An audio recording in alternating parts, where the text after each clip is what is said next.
Operation GCD with an Appalachian grin.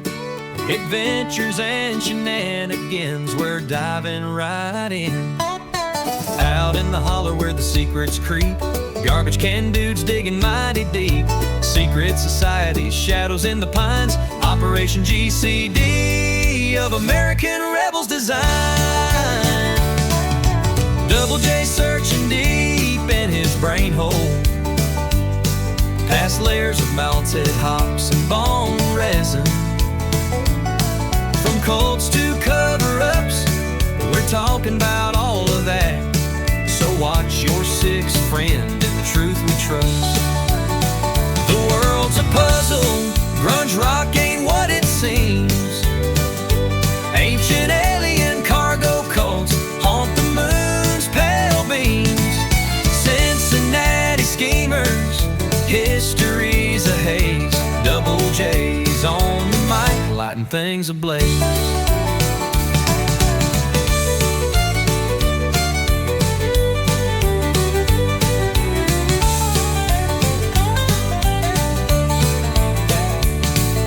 Operation GCD with an Appalachian grin. Adventures and shenanigans, we're diving right in. Join us on the journey and enjoy the show. Thanks for joining us to get a little GCD. Yeah, the world's a puzzle, brunch rock ain't what it seems. Ancient alien cargo cults haunt the moon's pale beam. Cincinnati schemers, history's a haze. Double J's on the mic, lighting things ablaze. Hell, the world's a puzzle, grunge rock ain't what it seems. Ancient alien cargo cults haunt the moon's pale beams. Cincinnati schemers, history's a haze. Double J's on the mic, lighting things ablaze. Double J's on the mic, lighting things ablaze.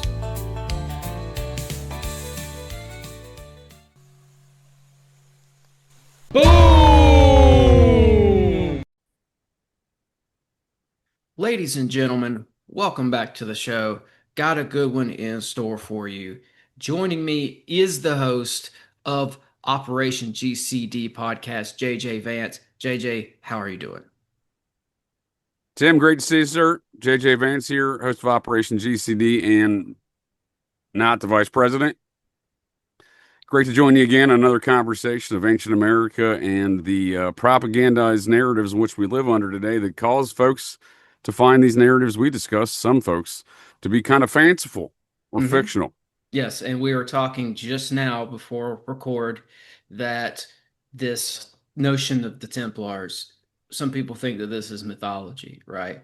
I think that people think about this in a similar way as they do King Arthur or some of those tales, right? It's like, hey, you're right on, sir. You're right on. But King Arthur, I think, was a real guy, but people don't see it that way. They think about Merlin, right? Merlin was actually a real wizard character as well, but he's thought of as mythological. I see the same thing happening with the Templars. Anytime you bring that up, it's like people switch into that's fanciful mode, right? Sure. Well, if I can provide you a couple statements there on King Arthur, and if I can do a couple quick plugs for Operation GCD, Yes. Folks can check out a lot of these ancient American tales of my thoughts on such, the secret society that started America, and the Mounds in which they venerated, the Society of Cincinnati, and the Mounds being the ancient architecture of America, which is all wrapped up, both of those matters, in the Templar and the ancient history of America. So, and I'm doing my Unabomber look tonight, so folks can check out Operation GCD Sundays, do a Patreon preview. A couple of weeks ago, I like to tell my Operation GCD tales, my adventures in being a garbage can dude. And a couple of weeks back, I told the tale of my interactions with the Unabomber. Well, sorta. So I was a groomsman in the hometown of the Unabomber, Lincoln, Montana. And back then, over the last 25 years, obviously they provided a notion in my mind that the Unabomber was not that bad of a guy. And I was like, wait a second. And this is back in 1999, so this is right after the events of the Unabomber. So, over time, I've kind of adapted those thoughts, but try to apply a lot of those kind of thoughts across the spectrum of activities, including history. We are propagandized, whether it's the Unabomber or American history, then, across the spectrum. And I also do a lot of talking about satanic murder and stuff, satanic panic. That's another propagandized nature we live under today here in America. It's still ongoing and present. And I do that on my Operation GCD Thursdays. I do a Patreon preview there as well. But Mm-hmm. I really started Operation GCD back in May of 2016 to talk about the Society of Cincinnati, the Mounds, the ancient architecture of America, and the Knights Templar. Bam. That's And it. that's where we're at tonight. That's it. That's the segue because I got a couple of things I want to show you real quick here. Let's Yeah, see. I and got if I can add one real quick note, sir, on the King Arthur tale, we do see King Arthur at a suspicious time. That tale comes back to Europe at the same time the knights come back from the Crusades.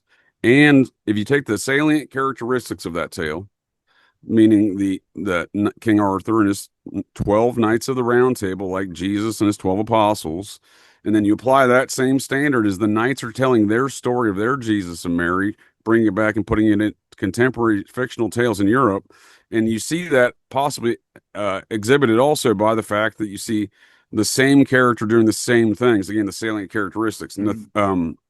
Not Nathaniel. I almost said Nathaniel Bar Jonah, but that was that serial killer that may have fed me a human meat burger in Montana. Different tale on Operation GCD Sundays.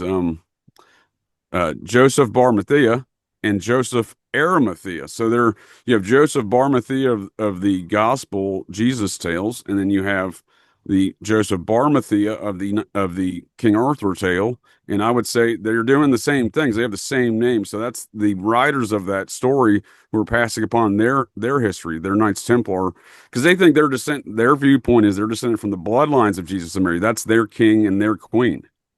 Those are their royal bloodlines. And when we look at the Templars, we see that exhibited also within the struggles of the Magna Carta, the royal bloodlines. We see that in the Society of Cincinnati. It's not just the Huguenots and the Jacobites, the Protestant bloodlines, and notably the royal ones within, that comprise these organizations that descend from the Templars. It's also the Swedish, the Germanic, right? There's the Norwegians, right? So these all comprise of the mm-hmm. Society of Cincinnati's too. We have Mm-hmm. all of these people represented Yeah, from yeah. these different heritages. Well, and the way I see it, when I started looking into the Society of Cincinnati, who it's as if they founded the group first because I think they knew they were going to found the country, but they wanted to create and establish this clique first before they created the country, so that the clique could sort of run things, right? And in my mind, that's partly what's going on with the Society of Cincinnati. It's Washington starts this group, so then they can start the country. It goes back to New Atlantis. It goes back to Francis Bacon, New Atlantis, and some things Nostradamus wrote about, and etc. But all these guys were initiates, Washington included. So I think that the Templars came first. Washington was among them, and a lot of these other fellows who started the Society of Cincinnati alongside Washington were also Templars. This is some of the things I'm starting to see here. It's that the country, I'm gonna make a bold, kind of maybe a bold statement here, but this is what I'm seeing. So I'm just gonna put it out there. Everybody says it's Masons that started this thing, that run this thing. Well, Right. what if it's the Templars? And It is. and Masons, but mainly the Templars, because that's what No, I'm you're starting to right see. on. You're right on. Because I always tell folks, all right, well, if this is a Masonic country and all the U.S. presidents are Masons, where's the proof? Oh, there is none. Okay, well, every U.S. president was a member of the Society of Cincinnati. Yeah, yeah, man. So that's what it is. And like, I don't want to get too. I want to show you something before we almost just Well, dove right in the deep end there. you're spot on though, and I like to use Clan Vance as an anchor point. Whether or not Abner Vance, my forefather, and the actual vice president's forefather, was a member of Clan Vance, which again I've documented is not the case through science and everything else, DNA evidence, etc. There, and others agree with me, like the Clan Vance DNA study agrees with me as well. They agree that Abner Vance is closely related to the descendants of Matthew Vance and Ann Jones Vance. Well, I argue they're looking at it from the wrong perspective because Ann Jones Vance is the first cousin of Martha Dandridge Washington. So Okay. Mm-hmm. the reason why those descendants are closely related is not because of a Vance, even though that is his last name on paper, even though there's no documented birth. These matters again. This is the secret history I'm referring to though as well. But relative to Clan Vance, put an anchor point in that is Patrick Vance, Sir Patrick Vance of the Barnbark Vances, that would be Abner's would be ancestor, was an associate of King James. And so we see the Knights Templar families with the Jacobites around King James, right? And we see And Francis Francis Bacon Bacon, bam. and there you go, and and New Scotland, Nova Scotia, which he's often credited for the foundation of. Hmm. Okay, interesting. Yeah, I mean, we've talked about this. I think this all goes back to these older orders that come out of the Middle East, notably the Brothers of the East, who initiated the first couple Templars in Istanbul, and then those two guys. It was Hugh de Paynes and Godfrey that were initiated by a Middle Eastern group, right?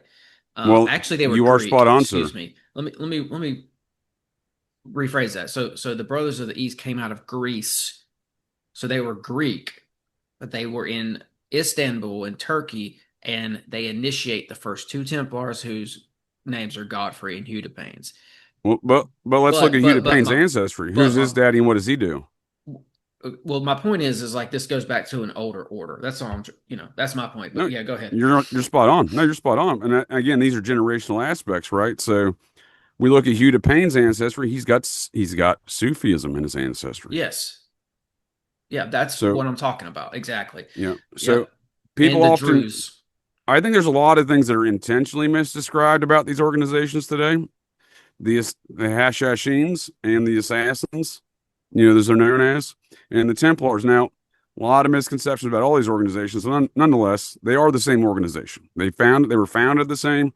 They have the same organizational structure. They have the same uniforms, despite them going with the Islamic, red and white combo versus the Christian St. George red and white combo, or cross of I say St. George, St. Andrew, cross Hmm. of St. Andrew.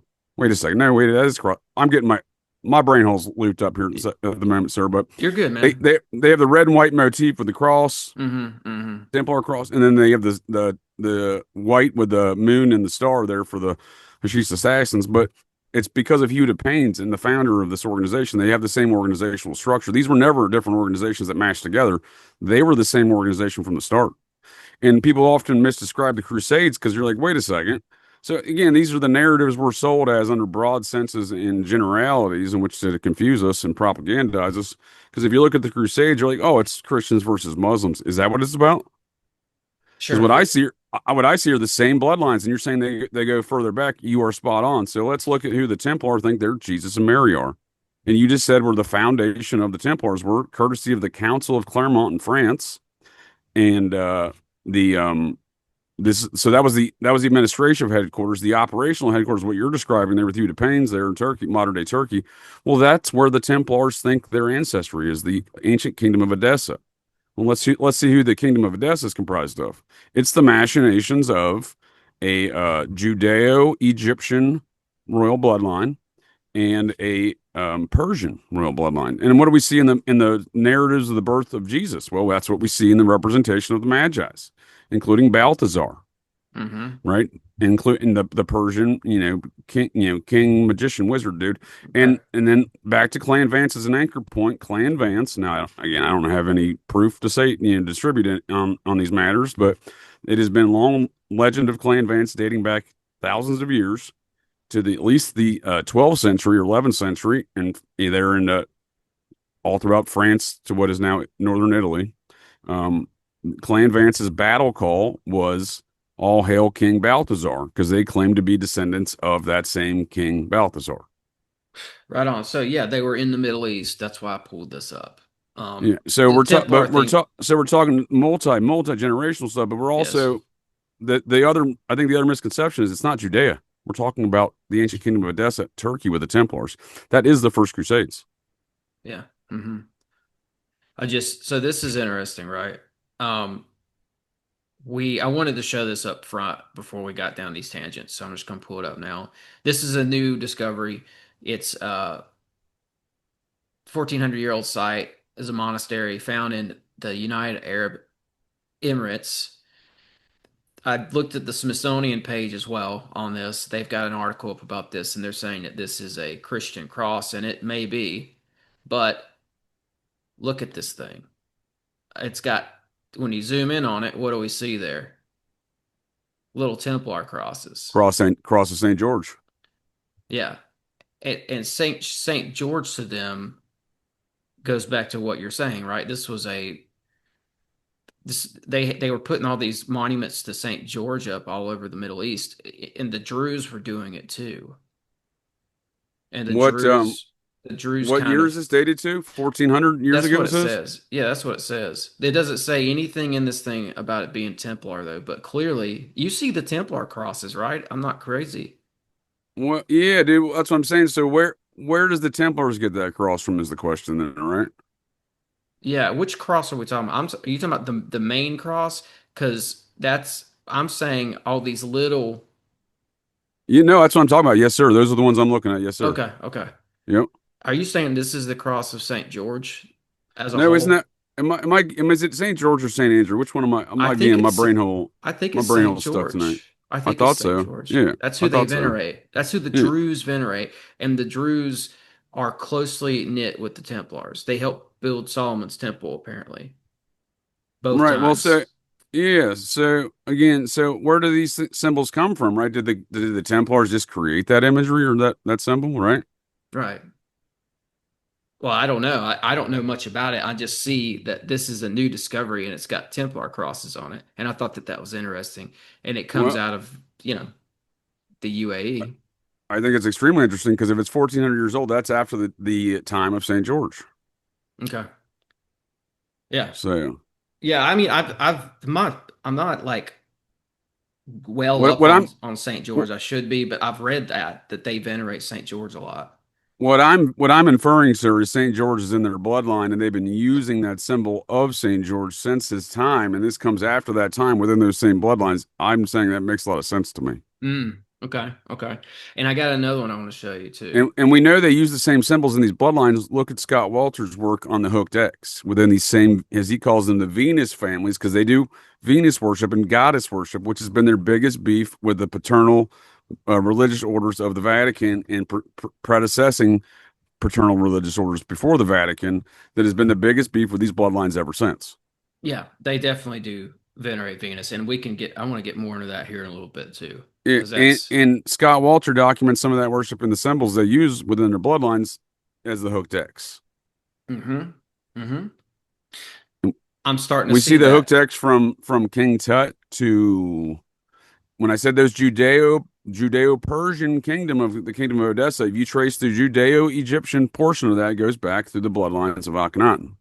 We see the hooked X going through Akhenaten, King Tut, all the way down through the kingdom of Odessa, all the way through the Vikings, Normans, Templars, into the society families here in America. And we see the hooked X on the Kensington runestone. Mm-hmm.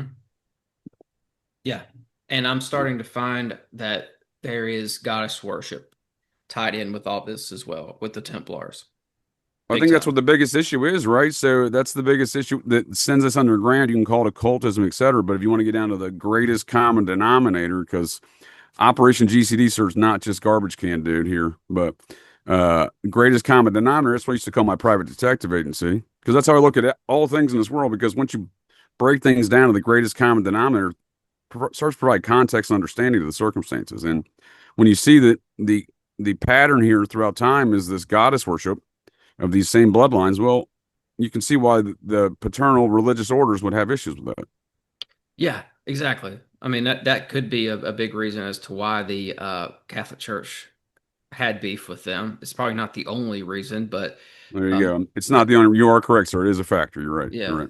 no, you're right, man. I'm starting to see that they were all about the goddess worship. I'm going to show you Well, something later that confirms that too. I know it's. I mean, we're talking the same language here. You already know it, I but like your style. I'm seeing it too, man, in my research. And like I wanted to throw this up too as like a little appetizer here before we get into all that. This is I the like Pausania. appetizers. Me too. This is the Pausania Temple. Okay. It's in Italy. It's in a little town out there. And Yeah. What this town? I think it's called Pausania. is the name of the town. Pausanias. Can you spell that for me, please, Yes, sir? sir. P O Can you use it S in a sentence also? I'm just P kidding. Possagno. Pasagno. All right. Pasagno. Something I just like want to see where that. this was on the map because before this was Italy, like I was saying, the with Clay and Vance there and their night, their all hail King Balthazar stuff. So after the fall of the Templar, I tracked a knight of Clan Vance, picking up bones across France and northern Italy. There, not probably not far. I'll look here on a map in a second. Not far from this location, of the Sinclairs of the Roslin Chapel, Sinclairs of the Templars. So this is the 15th century. This dude's collecting bones and putting them into a Christian church there in northern Italy in the old province of Orange, which was at one point in time the province commanded there by the Templar Knights Yes. of the Vance clan. Hmm. We'll come back to Sinclair too, or that family in a second. Let me say So about when we're this looking real at this, quick. I just want to say that when we're looking at Italy, that before it was Italy, there Mm, was a lot of connections with the Templar folks in this region, including mm. again a major incident where this dude's collecting bones of all of his people. He was a Sinclair Vance and collect them all and put them in one. I'll look up the Christian chapel. It was in the old province of Orange there in northern Italy. Okay. Hmm. Yeah, we'll see how close this is. Now listen to this, bro. This is built by a guy named Antonio Cavogna. Yeah, This is where he's buried. Okay, he was a sculptor, right? He's Italian. He sculpted George Washington as the no shit. Roman as the Roman in the North Carolina State House. You know what I'm talking about? They have North Yeah. Carolina State House has a sculpture of George Washington and it's See, very Roman. The guy who's buried here sculpted it. A listener, actually it's more like a buddy of mine, told me to look into this guy, Cavonia. And do I know which statue you're talking about, sir? I know, That's a good I one. I know. like it, I knew but you would. I knew you would. But It's George Washington and a state founded by Clan Vance. Captain David Vance, which would have been Abner's uncle on paper, was the delegate to the state to the Congress to start the state of North Carolina in 1789. So yeah. Now it's a great statue. I had no idea that dude was buried here. Though I'm fascinated by all of this. it gets a little deeper because I'm looking at this courtyard, right? I'm looking this guy up like Justin told me to. And I'm looking at this. I don't know why Jack Parsons is showing up down here in the corner. That's I weird. immediately just saw that dude. I'm like, what in the world is Marjorie Cameron and Jack Parsons doing down I there? don't even know. But right here, I can't blow How? No, this wait. thing How is that up. related though? How is that related, dude? What is going on in life? I don't know, bro. It just popped up. It's seemingly not related. I'm trying to blow this Not up, convinced of it yet. but it's not letting me. Anyway, in the courtyard, there's a Templar cross right here. Can you see that? There's I two of can. them. There's two of them. Yep. So I'm That's what I'm thinking, saying, dude. How long have they been using the cross of St. George within these bloodlines? well, they got this from the Anunnaki. Some of them say Okay. this cross right here is the one that they say they got from the Anunnaki, and it was red and everything. And I checked up on that, and sure enough, you go back to some of these old Sumerian pictures, inscriptions, depictions, etc., you'll see or you'll read about it, but you'll see also Sumerian kings wearing that cross. It's an Anunnaki thing. I think I it's did this. not know that. I did And not guess know that. what, JJ? It's also associated with Inanna, Ishtar. Going There you back to go. this goddess thread. There you go. There you go. And folks may think that there's not a lot of goddess worship just on our face in our modern era. Well, I would argue otherwise. So I would say that back in the ancient times, Babylonian times, as documented, it was you go to a site of worship of Ishtar and you would go pay tribute with money or some sort of goods of value. And well, we do that today. Millions of folks across the world, and specifically in America, every day they go to the Temple of Ishtar, and the I call it the Temple of the Fish Goddess there, the Starbucks coffee shop, and they pay tribute with exponentially high costs for shitty coffee. Mm-hmm. Yeah, that's what is the name of that goddess that's on the anyways, I'll think about it later. So I was going to But try to find a but picture. that's a good point. So about how long they've been using that symbol too, dude, within these bloodlines. Right, right, right. Um, And regarding these Sumerian tales of this kind of, they're not far off from the tales of the giants, right? As Right. far as a lot of my understanding of the Sumerian tales are there's a lot of tales that are construed as, again, Zachariah Sitchin, funded by the Rockefellers, but and ancient alien cargo cultists, you got to kind of use your discernment and figure out fact from fiction within their tales. I formerly was one for 22 years with the Mormons, but what I'm saying there is, you have these tales of genetic manipulations, et cetera, and you have different sized humans as a result. We see that kind of within these mounds. And again, my theory is the folks within these bloodlines, they believe they are descendant from those giant humans at the base of those Adena style mounds. And my DNA studies would investigations would indicate the same. So my paternal DNA goes back to the Beaker people, according to modern day science folk. And the Beaker people were the mound building culture of Stonehenge. Yeah, of course. Yep. So And one more thing, because I wanted to show this blown up, right? So there's the cross for people. There's two Templar crosses here on this guy's tomb, essentially. that's Um, wild, dude. And this is great architecture relative to these same folks. So but the wait, society this venerates ancient. but Go ahead, sir. yes, one more thing. I'm sorry. This guy is linked to George Washington somehow because he did the skull. He was chosen to do George Washington's statue thing there. So like, I'm saying that maybe this guy was. Well, I'm seeing that this guy was a Templar, but I'm saying, is that why he was chosen to do the sculpture And in the there you first go. place? And there you go. So when we see these various bloodlines going back in the various areas of the world they inhabit, we see in the Norman invasion of America to what is now Newfoundland, Nova Scotia, through the Lawnsall Meadows uh, uh, settlement that's recognized by those bastards of the UN back in 1964, but 1066, right? The 1066 Norman invasion of the UK from William the Conqueror and his two lieutenants. The Vance boys, they were his cousins. They were born in the same castle there in Normandy. Well, we also see that same group of folks, the 1066 invasion of Sicily. So the Sicilians are have the same bloodlines as the Templars. hmm Yeah. So when we see these matters that go over there, and we see it maybe over the years, and we see an Italian guy like this building in the same style of architecture with that Greek revival, which gives us they venerate the society venerates the Roman Republic because I think they descend from the Roman Republic. Yeah. Cincinnatus.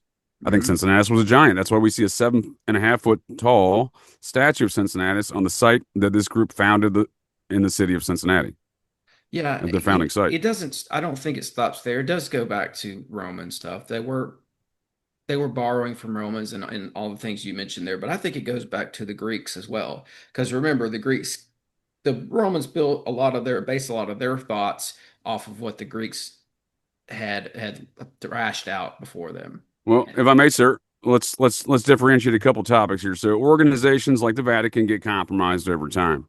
For example, on the note of what you're saying right there, for example, we have an American Pope right now, the Vatican, of French Protestant origins, who has kinfolk in the French chapter of the Society of Cincinnati. It's documented. I've traced that down through his family trees and whatnot. So, um, on top of that, we see other, regarding just the concepts that we're looking at here with organizations that get compromised and over time the narratives that get spun around some subjects, right? Especially regarding the Templars. hmm Well, these Templars, they get around, right? Of course, we find their calling card in that Robert E. Lee monument that you and I talked about on a show before. Dude, There, I was gonna I was go gonna bring ahead. that up here tonight, but go ahead, sir. Well, You're in my brain hole, sir. let's You're in my just brain say, hole. That's a fascinating thing, let's just set fascinating it up. discovery. That's what really put the nail in the coffin for me, and brought me to the conclusion that they were definitely here, and they were involved with the inner workings of this country and the building of this country and the building of this empire and the Francis Bacon concept of New Atlantis and some of the things Nostradamus talked about and some of the things that went back to Plutarch the Greek, etc. Oh, I love Plutarch. So, because the Greeks knew about this continent, they knew it was That's over here, right? There you go. No, But you're spot on, sir. You're spot on. but later down the line, after the country was started, I think some of these guys, like Robert E. Lee, seems like they were Templars too. And they were putting messages in these monuments, right? So like in 2020, I think it was, whenever this during the riots of the 2020 time, they decide they're going to take down this Robert E. Lee monument because he was a Confederate. Um, and they find on live TV or a live recording, the lady's got the gloves on, she's got the mask, she's going through this box that they pulled out of this monument, and she pulls out these pieces of paper. And she reads something out loud, and she says, "Oh, Knights Templar." And it's like, oops, we weren't really supposed Dude, to it blew up my record brain hole, this. sir. I never even, until you brought this to my attention, I never heard of it. Do you mind bringing that up so we can look at an example of that? Yeah, I'll try, dude. Because what's weird about this is like I found that footage right before you and I talked, and we talked about it on that show. I went back and tried to find the footage, and I can't. It's Well, buried in a 3 hour long film, basically. challenge accepted, sir. I will find it in the meantime after tonight's show, Okay. and we'll link it in here. But my point there is that's a great discovery. Okay, there emphasizes my entire basis of my theories here as well, including the Lees. And I'll put a pin in the Lee family. Them Lee boys are nothing but trouble, if you ask me. Mm-hmm. And I'll put a pin in that for a second because again, when we're talking about these broad narratives and the propagandized narratives we live under, so we think of Rome as the Vatican. Well, there was the Republic of Rome, and that was the Cincinnatus who saved the Republic of Rome twice. And that's why George Washington thought he was, I think he thought he was the reincarnated version, or at least was, living out that character basis, if you will, a hero's journey almost, because he came out of retirement twice to save America, once as the general and then secondly as the president, and neither didn't want to either time. So when we're looking at all of these things again to understand the nuances of the context, when we say Greek, ancient Greek, well, that's who Cincinnati was. So the Roman Republic was a republic. You didn't have to be Roman. You were of different ethnicities, and then you were a Roman citizen in the republic. And that's no different we see today here in America. You could be German, Scots, Irish, Norse, African, Chinese. You know what I mean? But Mm-hmm. you're a U.S. citizen, right? Mm-hmm. It's the same difference there with the Roman Republic, Yeah. right? Which is we see the reincarnation of the Roman Republic with the America. So Mm-hmm. they operate the same in that capacity. So when we talk about ancient Greek stuff, that's what we're talking about, the same bloodlines from Plutarch down to the Robert E. Lee boys and the Templars and everything else. This is what I'm saying is these things go back a long ways, and we can see them go back those ways through this example. So as I said And before, it's as if they had things planned out, like yeah. down to this monument too. Like whoever put that box in there planned for that to be found, I guess at some point by another Templar. And it's almost like they're leaving clues for each other, like this. It's like a game of national treasure they play. But Oh man, I look at it and I think that this was a lot of stuff that was planned out, right? Like I think the nation itself, I'm starting to think it was planned out. It's not my theory. It's Manly P. Hall who hatched that all out in a book. absolutely. No, I've read that book. Yeah. And that's what I think all this is. It's like I mean the American Empire was a thought to these guys in this order for a long time. Even to Francis Bacon, this was a thought. They were talking about it as if it's something to come, something they were working on, something they were working towards. And it's like the spark was George Washington and getting all these guys together and starting this thing. It was like the spark, right? It came to life. Like it's like they manifested it. Yeah, I think that's in large part accurate. I would say that George Washington did not want to start the Society of Cincinnati. That is first and foremost. I think what he did was he intervened and took part and took control of it once he realized what was going on. Because Mm-hmm. he'd already faced numerous coups. And when you're saying they're trying to start it, in part, yes, they're trying to restart it though. These Mm-hmm. families had long controlled this land. This was Atlantis, in my opinion. When Manly P. Hall says the new Atlantis, because this was the original Atlantis. It's not buried under the ocean anywhere. This was it. And these families knew it, and they've known about it because they've been here the entire time. And they didn't used to murk all the natives, as we like to describe it today. And we see that emphasized with the Micmac tribes, with the Cherokee tribes, and some of the other Algonquin tribes, with their obvious influences from what we would describe now as Western or European influences. Be it the cross of St. George and the Micmac flag, their alphabet and whatnot, and other symbols being derived from the St. Clair's of Rosslyn Chapel fame, et cetera, et cetera. So we see these things being emphasized, in a different narrative than what we're described in our propagandized crown history of America. Yeah, But and I there is a lot think of evidence of it, and your discovery of that Robert E. Lee statue is that it is exhibiting a pattern of behavior that folks, there's a plan being hatched throughout time, throughout these yes. families, and they have different sites. When you're talking about national treasure stuff, all of these different sites they bury things in, they do line up, it seems. And I was pointing these things out on Reddit years ago. I was telling you a little bit this before the show. Before I started my podcast, I would, would comment on Reddit and things like Scott Walters, social medias and whatnot about some of these matters. And on Reddit, I posted a lot of these details regarding the Templars of America, the very factual, salient characteristics around such. And someone replied to me with what I thought was one of the most hilarious responses ever, but it's kind of what we just said with National Treasures. Is they said that's a great tale. It's a bunch of nonsense. I'm paraphrasing. You may as well write that as the next National Treasure movie, National Treasure 3. I'm like, that's not a bad idea, actually. Yeah, it's not. Well, that's what this is. We're living the Well, years national later now, treasure. what? Yeah, exactly, sir. Years later, that was 2015. So years after that, we're finding evidence of the exact theories I was reporting on Reddit in Yeah. 2015. And when folks tell me that's fanciful and fictional and it's part of a movie, this is what I mean by why they put things in movies. So yes, the Templar records that I've reviewed in this research recently suggest that the Sinclairs did indeed have a treasure that they hid over here, and apparently in 1765, Ben Franklin got into an old Templar vault on Oak Island, and they got that Sinclair treasure, part of it at least, and they used it to fund the American Revolution. Then another guy came along later named Captain Tim McLaren from Clan McLaren. That was around 1769. He returned to Oak Island and got the rest of that treasure, or a lot more of it. I don't know if there's still treasure there or not. I would suggest that that treasure is probably just no longer there at this point. But my Yep. point is the Templars put it there in the first place, and it was the Sinclair family that did it. And that treasure was used in this plan that you're talking about, this plan to start up or reenact or whatever you want to call it, to plan to make this American empire just that, an empire. And that treasure is old stuff. This is old Middle Eastern treasure that goes back to Petra. These guys were storing some of this stuff in Petra.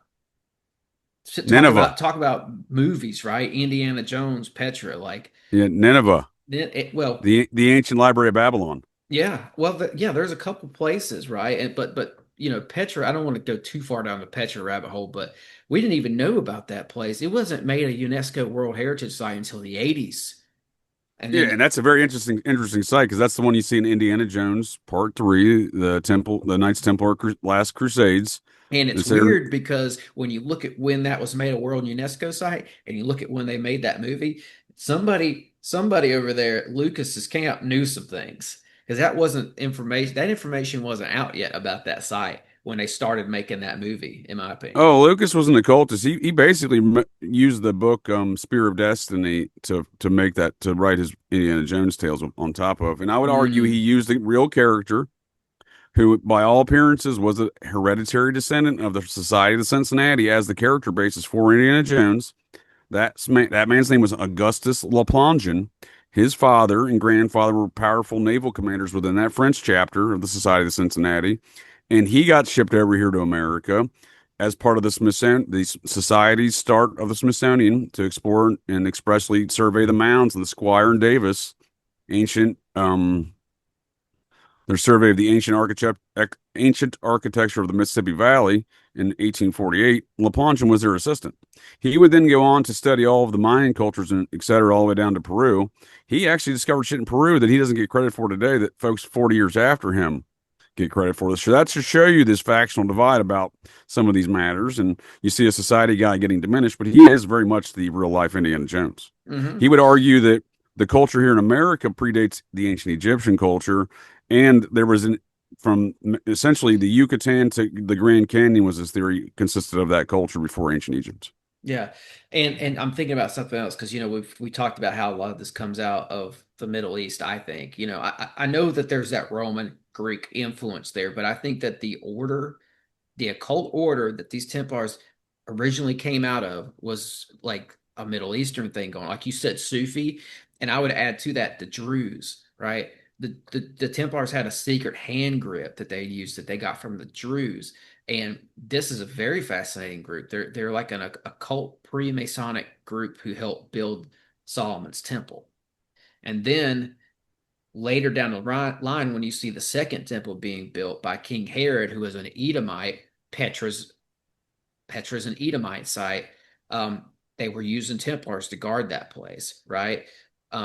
So all this information is just getting passed down from this Middle Eastern group, in my opinion, and that's where some of this treasure came from in the first place. But what you see is like that the Native Americans over here knew some of those secret hand grips that were Templar, Absolutely, and they. absolutely. So I'm saying that they were believe what you want about this treasure out there. Like I'm telling you, that Oak Island treasure is a Templar thing, and I think it's gone.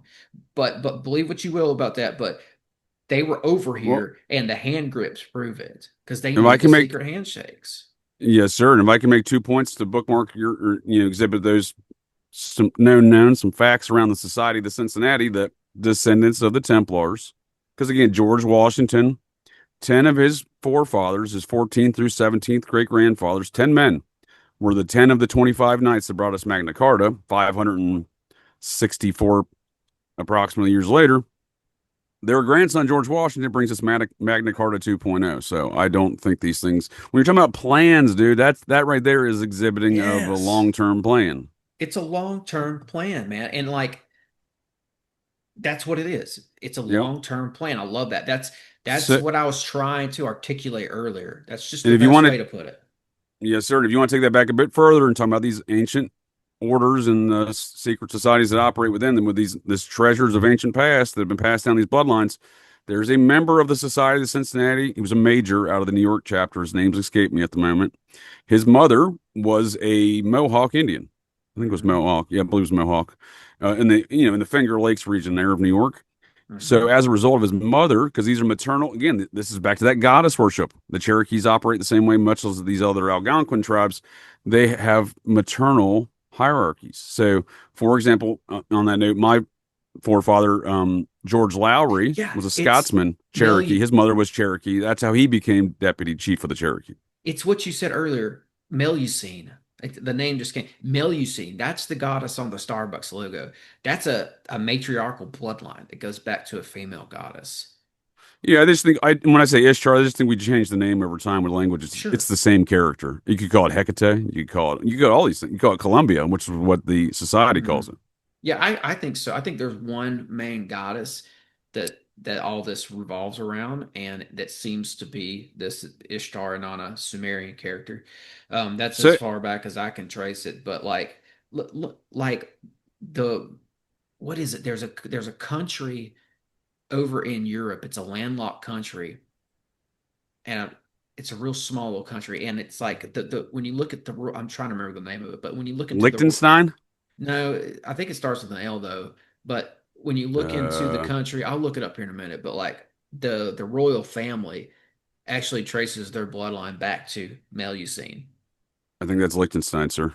for real. So there's something to that. And like the Druze, right? They were one of these Middle Eastern orders. They're still around today, but that's where a lot of this stuff kind of uh, got injected into the Templars plan, right? For sure. They were following that, and I talked to you about this. The Druze followed that ancient Aldebaran star knowledge of like when to plan big events, right? When to make your move when in conjunction with the stars, right? So when Aldebaran is over the moon, not eclipsed, over the moon, it's that's when you make your big moves. It's that whole hey diddle diddle, the cat played the fiddle, the All right. cow Wait. Taurus, the cow Taurus jumps over Yep. the moon.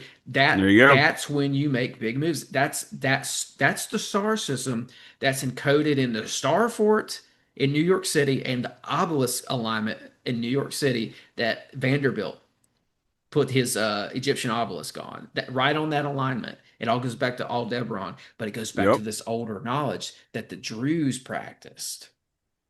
Well, again, I think what you're describing, we see that again here today through these same bloodlines. So, you know, um, regarding the, because, well, again, so why would the Templars get come over here to this Atlantis world and get along with the folks here because they're all goddess worshiping cultures, right? So, and again, we see that continuing to be emphasized here, not only through the Micmacs, through my forefather George Lowry down there in Cherokee Town, and he was friends with George Washington, by the way, George Lowry.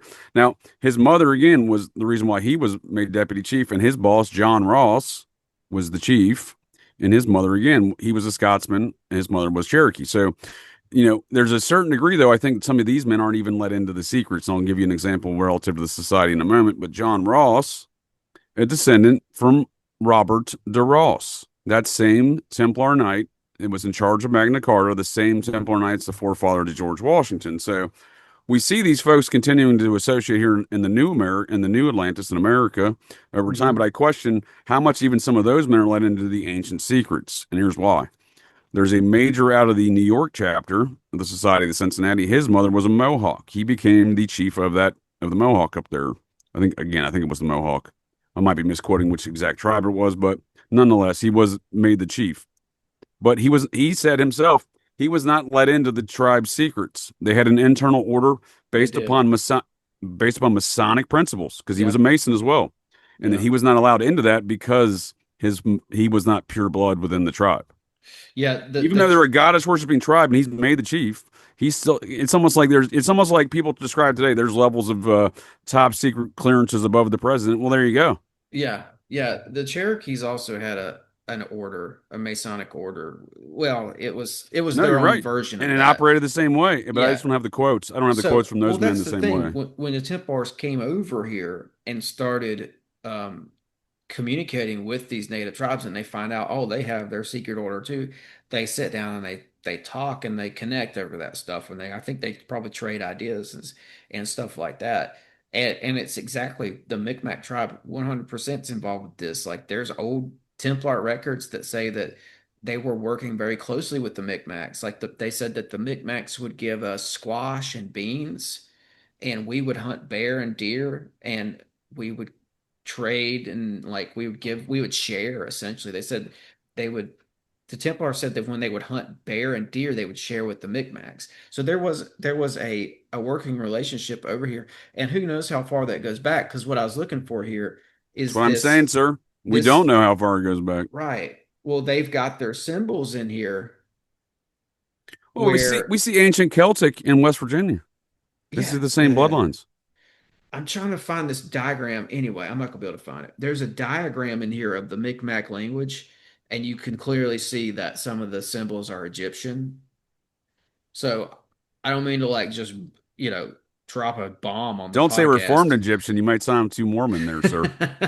But there were other cultures coming over here interacting with the Native Americans, possibly, and 100%. And I don't want to sound like a Looney Tune, but I don't think it's so. When I hear these tales of Tartaria, and again, I don't want to go into these matters too far because I've had my odds with these Tartarians over the years, because none of their theories incorporate the mounds. If you're not going to incorporate the ancient architecture of America, and that, for that matter, the world, then what are we talking about here?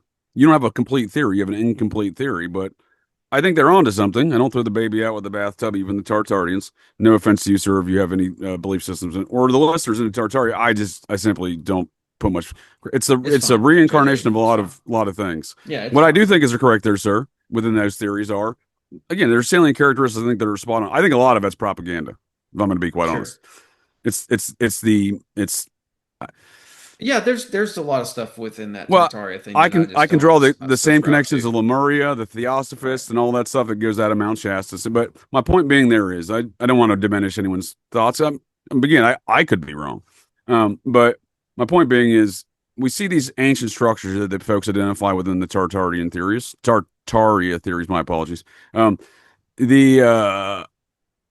they're onto something. So let's consider these matters of this ancient Greek system. We see the Society of Cincinnati with that ancient Greek architecture they venerate and they continue to construct, or they adapted because their ancestors were here and they were the ones who built that from the ancient Greek times, the same times they were built over there in the old world, because we're propagandized under a narrative of history that we don't understand, and then we're continuing to be continue to be propagandized, I would argue, through these theories of Tartaria that don't incorporate the Mounds, that don't consider the Society of the Cincinnati, that don't consider the bloodlines, that go right back to the same architecture we see here today, but we're appropriating it into some weird culture that has limited understanding or knowledge or even documentation of. Yeah, I've got thoughts on that. I just don't want to go down the whole Tartarian thing, but I think I agree with what you said for the most part there. I mean, yeah, like you got to account for in a lot of these. What I see that I do like in the Tartarian circle is they'll show the pictures of the buildings Oh yeah, that are there's sitting some on good top stuff there. of are sitting on Yeah, top of older buried buildings. So, but that goes back into like this. Well, these were our cities were here for a much longer time than they're telling us, yeah. and then they go back to this mound builder time. There you go. Yeah, And again, we start you tracking the got to factor bloodlines, that the in. philosophies, the Hmm. architectures. All you start building a cogent sight picture of all of this. Again, I'm not diminishing anyone's theories or thoughts, but you start applying actual known knowns and facts there. Well, it starts to seem like there was an old culture here, and it's the same bloodlines. Yeah, hmm, I know. I got to show you something too, man, because this. And yes, sir. I think we're getting up to like a main event here in this podcast. I want to show you Yeah. something here in a second, but go ahead. What are you gonna say? Well, once you do that, I'll bring us back to the Lee boys when you're done with that and that Okay. treasure you were talking about. Okay. I might blow your mind with this. I might not. We'll see what happens. I'm Uh preparing for a mind being blown here, sir. this is Brain hole in preparation for being blown. Please continue. yes, you might know about this or you might not. I don't know. We'll see what happens. Do you know about the New Mexico Templar stones? Yeah, dude. There's a lot of interesting stuff in New Mexico, despite there not being mounds in that state. That is a state uniquely without mounds, but we are the ones who drew borders around that state in the first place. So Hmm. that should be of note why those borders were drawn and it's to a region, specifically carving out an area that has no mounds. And again, one of the two states in the union that do not. Okay. So I think what we're dealing with here, and let me point out here, there's an 8-pointed star of Ishtar on this thing, by the way, at the very top. Oh shit. Okay. Um, Yep. Going Yep. back to what we've talked about with the goddess thing, and then you've got the Yep. Templar cross here. So the Rio Grande, I think that The big river. we were talking on a previous show about how, we know that the people were using the Mississippi as an ancient highway, and you and I got to talking about St. Lawrence River, and I'm like, yeah, Plutarch. Speaking of Plutarch, as far back as Love Plutarch, Plutarch. the Greeks knew that you could come over here and sail the St. Lawrence River and get down Yep. into the Great Lakes. But I failed to mention the Rio Grande and that the use of that river. Because if you follow the Rio Grande as far up as Albuquerque, that's where you start to see these guys, the New Mexico Templar stones. So it would appear that the Templars and people from the Middle East, because there are Middle Eastern symbols on these as well, were not only coming down the St. Lawrence River, they were also coming up from the Gulf and going using the Rio Grande. And these actually kind of remind me of the Great Cross of Henday. It's a similar type of monument that was found in Spain that's riddled with alchemical symbols. Like No shit, totally, dude. yeah, man. So this is like How are you spelling this? Temple Hendays? What are we saying here? just a temple. Wait, this is just New Mexico Templar No, stones. the one in Oh, Spain. The one in the Spain. the Great Cross of Henday. It's over there near the Pyrenees Mountains, man. It was a hot spot for Yeah. for alchemists and occultists and all that. But No shit, dude. It does look very similar in nature. yeah, but I mean, this goes back to well, the Templars put that here for a reason, right? This sort of thing. And I was just looking into these Pike letters, and Pike in some of these letters talks about how he went out west, right? And was looking for this type of thing. Pike was a Templar, from what I can tell. Albert Pike, who the Freemason, everybody knows. But anyway, in his letters, he's talking about New Jerusalem and New Atlantis, and it seems like he's using those two terms interchangeably. And he says that the Templars were here preparing this New Atlantis concept, and he even brought the Mormons into it. He said that it's the same thing that Brigham Young was trying to do when Brigham Young placed his institution on the Prime Meridian out there. But Yep. he says, but only difference is the difference between us Templars and Brigham Young is that Young wasn't clued into this the Templar way, essentially. Like he didn't venerate the goddess. Basically, is what he was saying. He's because I've got a quote here from Albert Pike in one of these letters. He says, "Young didn't understand the signs, symbols, and tokens left behind by our brothers who coveted the goddess." There you go. And Goddess I would worship. suggest that yes, you've got the 8-pointed star of Ishtar right there. Those signs, symbols, and tokens left out west I think is probably part of what he's talking about. At the Well, very least, now were they left Albert. out west, or was this the remnants of an ancient civilization? I think this was part of the plan, but they That's could what I'm have put saying. it. So But JJ, they let could have put it on the grounds of an ancient civilization. They that's what could. I'm saying. So if you know where your bloodlines and your history goes from, and then you come over here to plot these markers, and you're putting these things there. So this thing today, this tale comes. They're like, oh, someone brought this back from the Middle East. Isn't that the prevailing narrative for this artifact? I This is so new. I never heard anybody talking about this.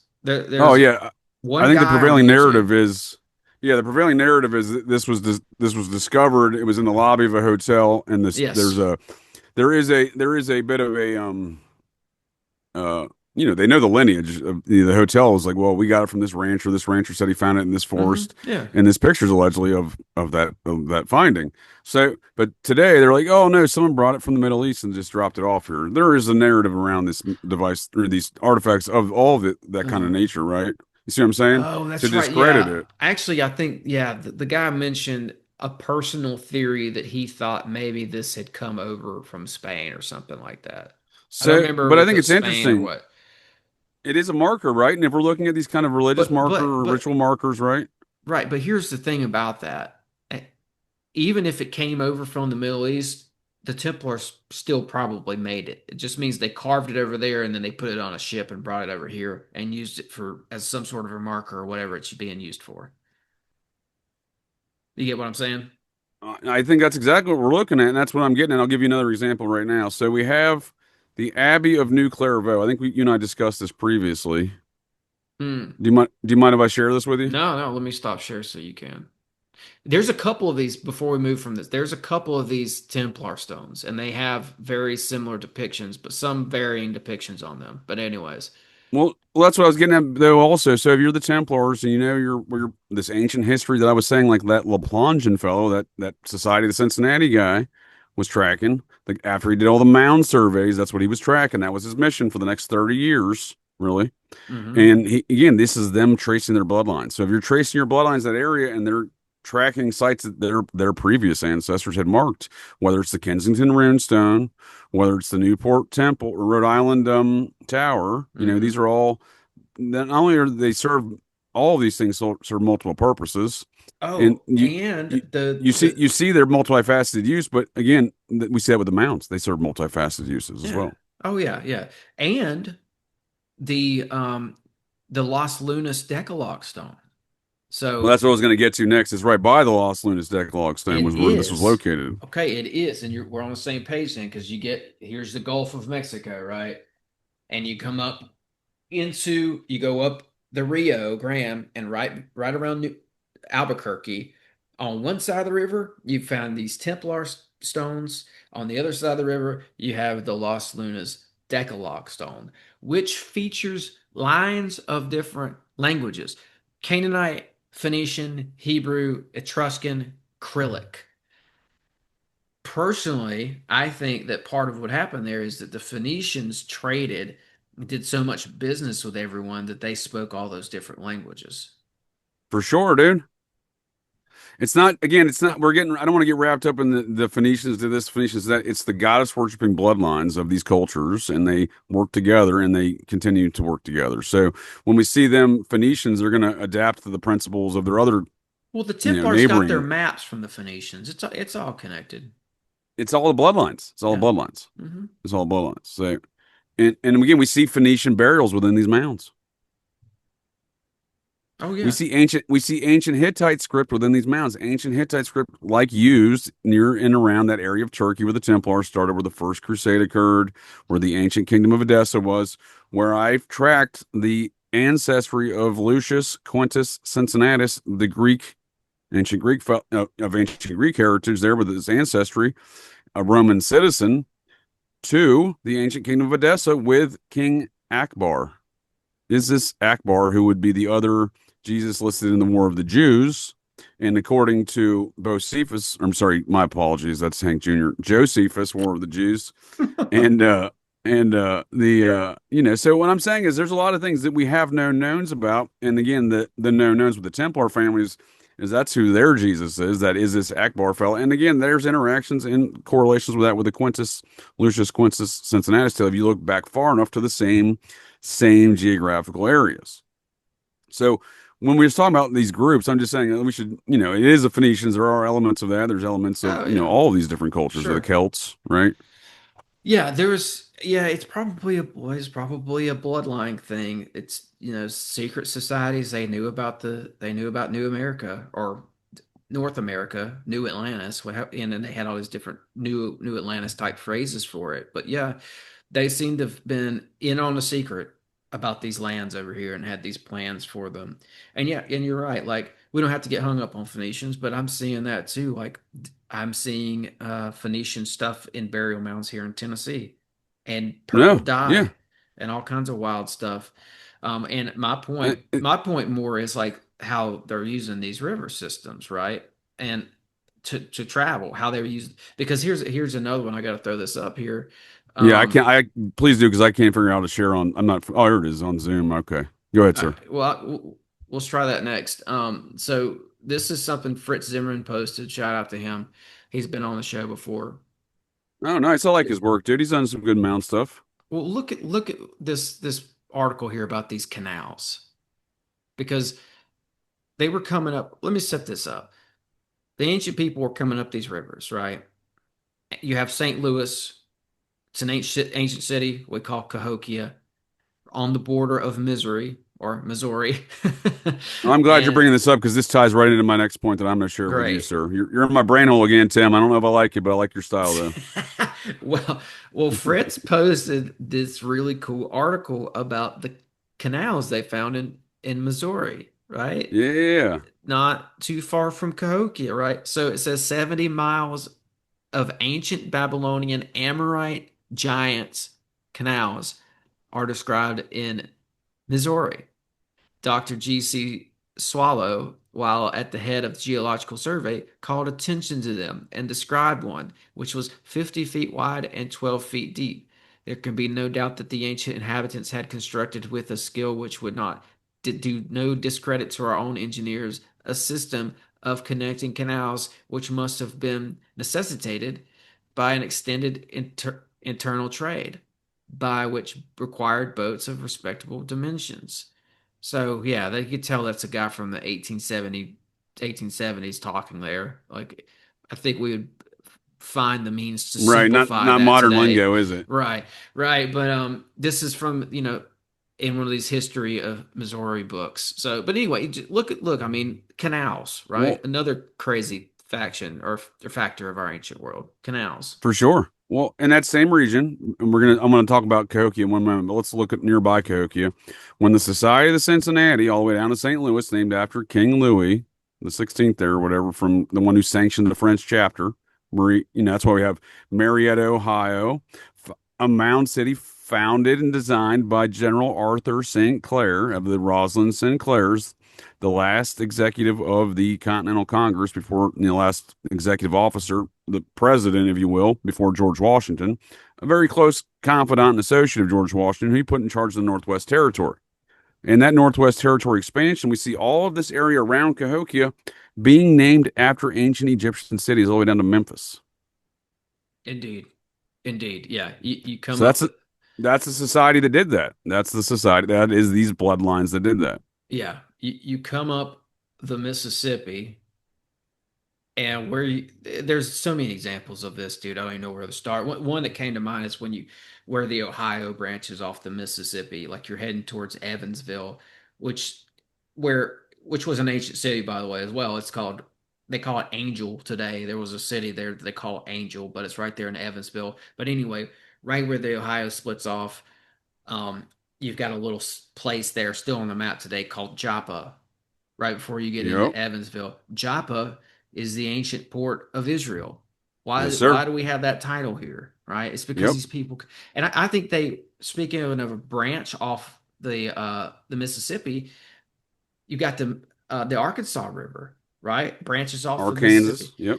goes up as far as Des Moines, Iowa. I'm pretty sure that they were traveling that too. They went up probably as far as they could, where because right where Des Moines is, there's a waterfall after that, so they probably couldn't get the ships past that. But they probably settled the area that would become Des Moines, right?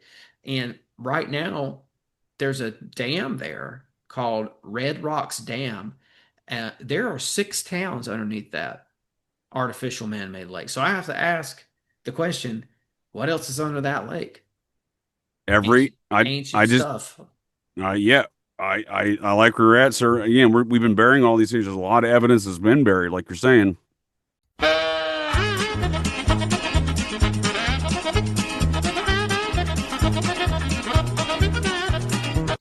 You can focus up now, motherfucker, and say, it's me, Tug! It's me, Tug. That's right! Now, Tug who? Tug who? I don't know. Who are you?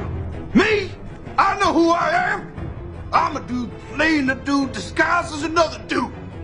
What?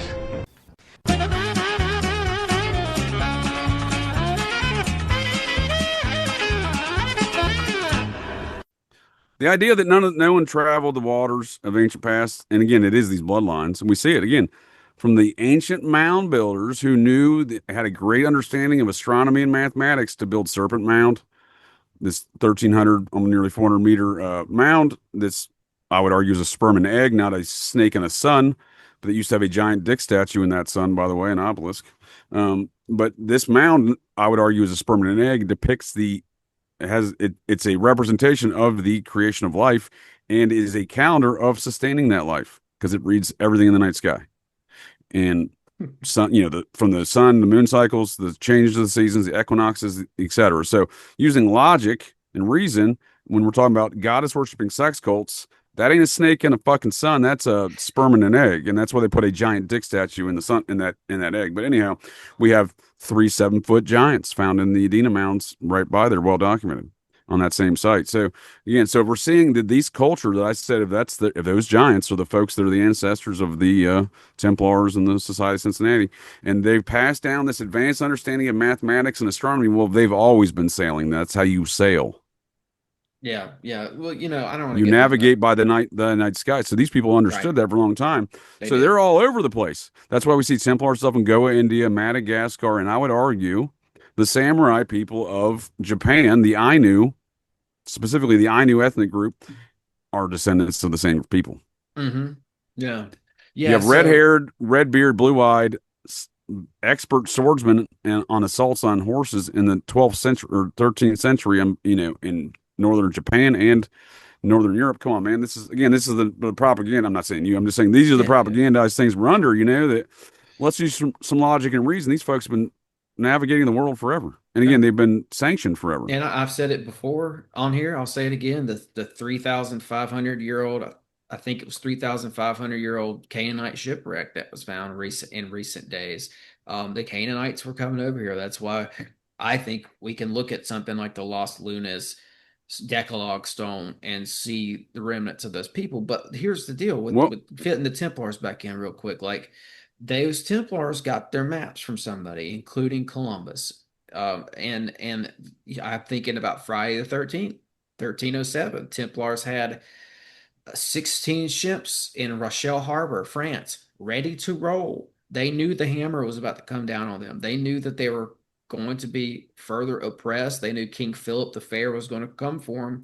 And they had the ships ready to go. So that's what they did. They didn't just cease to be, right? They weren't. History suggests that this group was totally stomped out. It wasn't in 1315. And I know you know that, but in 1315, they were not completely wiped out. They went all over the place, including here, and some even hid out in a King's Cave in Scotland and left goddess symbols on on the You, cave walls it, and all that. the, It's it was right on these the blood, ocean, so you're spot on, sir. they were You're waiting spot for a on. ride, right? Like they dispersed, but the game wasn't it wasn't game over for the Templars. They just dispersed, and we can see places like King's Cove where they hid out and waited for a ride, probably to the New World, right? So Well, the when new you're world to on us, the the old world to them. yes, exactly. When you're on the run from tyranny and from dogmatic religious institutions, North America is your place. Let me ask you this though again, because we're looking. I want to. You're spot on. I just want to expand your scope a little bit. So, they were ready for these to be sanctioned. They were ready Yes. because their ancestors were sanctioned, be it the Cathars, right? Be Hmm. it the you go back to we can call them the Lost Tribes. That's why we see on the Bat Creek stone out of a mound in Cherokee country in Tennessee there for the people of Judea is inscribed in first century AD Hebrew, buried in a stone, an official dig by the Smithsonian, and the Cherokee had to sue to get it back. See, And we that's also almost a different show in my mind because the Hebrews were definitely here. I know that. same bloodlines, sir. Same bloodlines. You think Hebrews when you're saying Hebrews, you're thinking rabbinical Hebrew Judaism, and that was invented by the modern day Vatican Roman Empire. So if we want to say Hebrews and the Knights Templar bloodlines, as I said before, that ancient kingdom of Edessa was the goddess worshiping, sanctioned royal bloodlines of Persians and of the Judeo Egyptian faith. The pre rabbinical Judeo Egyptian faith that included Zoroastrianism and what we would a lot of call astrological aspects and some pre rabbinical Judaism. So we see those are the Hebrews I'm talking about, sir. Hmm. Hmm. I mean, I think that there was some non-bloodline, non-Templar Hebrews that were over here as well, personally. That I have no doubt of. That I have no doubt of. But when we're talking about the mound building bloodline cultures that we're describing and the folks who left these artifacts, the folks that built that Hanukkah mound, I just did the anatomy of a mound cover up the other night here on Operation GCD Sundays, specifically talking about all of the cover up and factors involved in the cover ups and the groups involved, but also focusing on the Hanukkah mound, which is a mound that I personally located based upon the maps of the Society of Cincinnati, despite some elements of the NSA telling me it's located otherwise. That's a different story altogether. Why is the NSA involved, right? Hmm. I would argue these same bloodline families use Freemasonry or whatever other form of secrecy they can, and whatever manifestation of these secret orders they can, be it a unintelligent agency like the NSA or otherwise, or the Freemasons, to operate under a veil of secrecy to accomplish their goals. That's all we're looking at there. But there are elements of individuals I've communicated with who published an article saying they found the Hanukkah mound in a location. It's not where it's at. Again, I asked them if they read the map, and they refused to answer that question. They kept telling me they have all this data, and they got their NSA, and they got Yeah. technology. And I'm like, that's cool, dude. I have a map from 1803. Did you read that map? And then they never did. But my Yeah. point being, there is we see evidence of all of this ancient Hebrew culture here in America. So I have no doubt there'll be Yes. other ones here, but Yes. Oh, the I ones that mean, build these mounds are the same bloodlines. I think that this place just throughout history just served as this magnet for people who were being oppressed in general. I'm focusing on the Templar part of this today because it gets overlooked and it's history. So like we need to put it out there as such, right? But again, like when you're on the run from tyranny, from dogmatic religious institutions and tyrannical governments and all that stuff. That this I'm repeating myself here because I think therein lies a very important message for us here today living in this country. And that is we need to keep this place the wild, wild west. There's a reason why this works. We're going down this road right now where we're bringing in too many rules. There's too many factions of government and big corporations and just establishments that are trying to take over right now. Whether It's a it's story as old as Jesus, sir. Palantir, yes, but this is a refuge for people who don't like to live under these rules. That it's always been that way. We got to keep it that way. This is the wild wild west. It was the wild wild west before it even became the old west. So before there were shootouts and all that, it was just that kind of a place. And there's a You're right, reason sir. why this works. You're right. It's and now there's been misinterpretations of this over time. And my understanding, the Algonquin people, the nations in which we were really America was formed upon, through a ceremony and a ritual on the banks of the Schuylkill River with William Penn in Mm. Pennsylvania, Philadelphia. The Algonquin chief, officially hands over this land to William Penn. And there's a small dick statue. It's a giant dick statue, but it's a smaller version there today, an obelisk on a mound in Penn Park where this ceremony occurred, this ritual occurred. But it's my understanding that is the terms of which Algonquin comes from. It is essentially the refugees of other nations. It's the Mm. gatherings Love of it. all these refugees. So, and that is the nature of America. And again, this is the Atlantis. So, can you find me another nation, even as we've drawn the lines today, that has the same resources, be it animals, be it natural resources, be it life, whatever, be it the ability to have Waterways, environments, ports. waterways, and again, well, the environments to have livestock, need to have water, right? To perpetrate life in livestock or human varieties, sir, you're going to need some liquid, some waters there. Yeah, the roads and the waterways to trade and to travel and to build an economy. We built this economy off of these rivers that we're talking about today. Like, Precisely. So people are looking for Atlantis. We're on it. yeah, I mean, yeah, I mean, there's a reason why it's been talked about in the shadowy world of initiates like Francis Bacon for so long. I mean, they knew about Well, this place and they knew that what the potential it held. And I think that's why they sent a bunch of Templars in here to found this thing and to begin with. again, sir, they're just regaining their old property, Magna Carta style, like King John gave away all of the Templars' land back to the Vatican in 1213 via edict by after kidnapping a knight of Clan Vance and then signing that edict in a Knights Templar abbey in France. King John did of Robin Hood fame. This is the story of Robin Hood. They come back, all their land had been given to the Vatican, they fight for it back. That's what this fight is. When they're starting the new Atlantis, it's fighting for their old land back. It's fighting for their rights and liberty back. The same way George Washington's 10 of his forefathers did, his 14th through 17th great grandfathers, 10 knights of the Magna Carta, those 25 quote unquote robber barons, as our modern day historians call them, the Templar Knights there, they were regaining their property and liberty and rights the way George Washington, their descendant, was 500 plus years later, within the same bloodlines and these same feuds over the same time.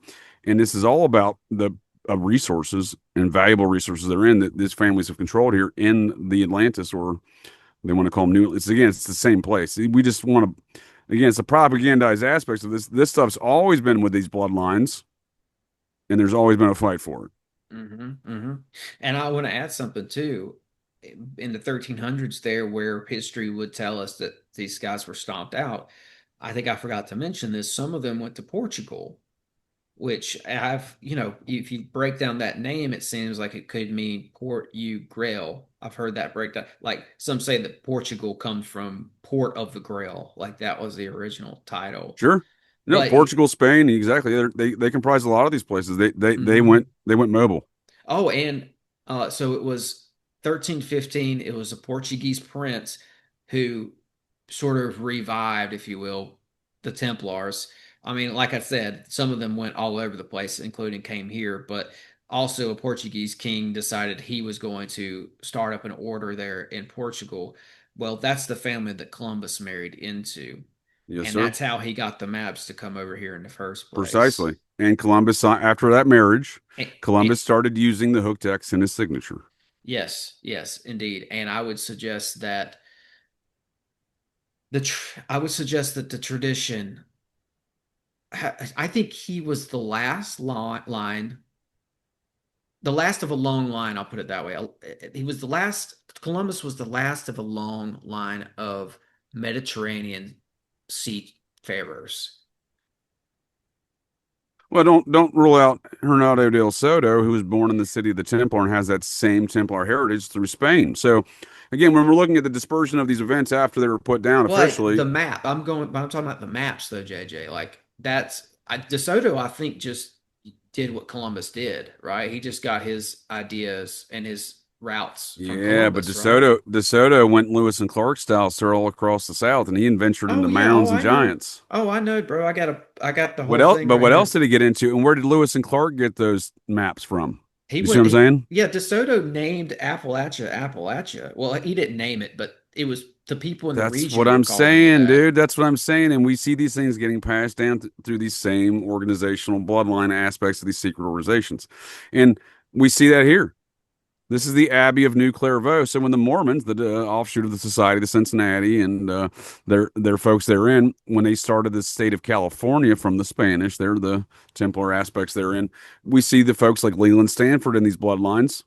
And the initial site there on his farmland is today sits a Cistercian order of monks. The Cistercians are who founded the Templar.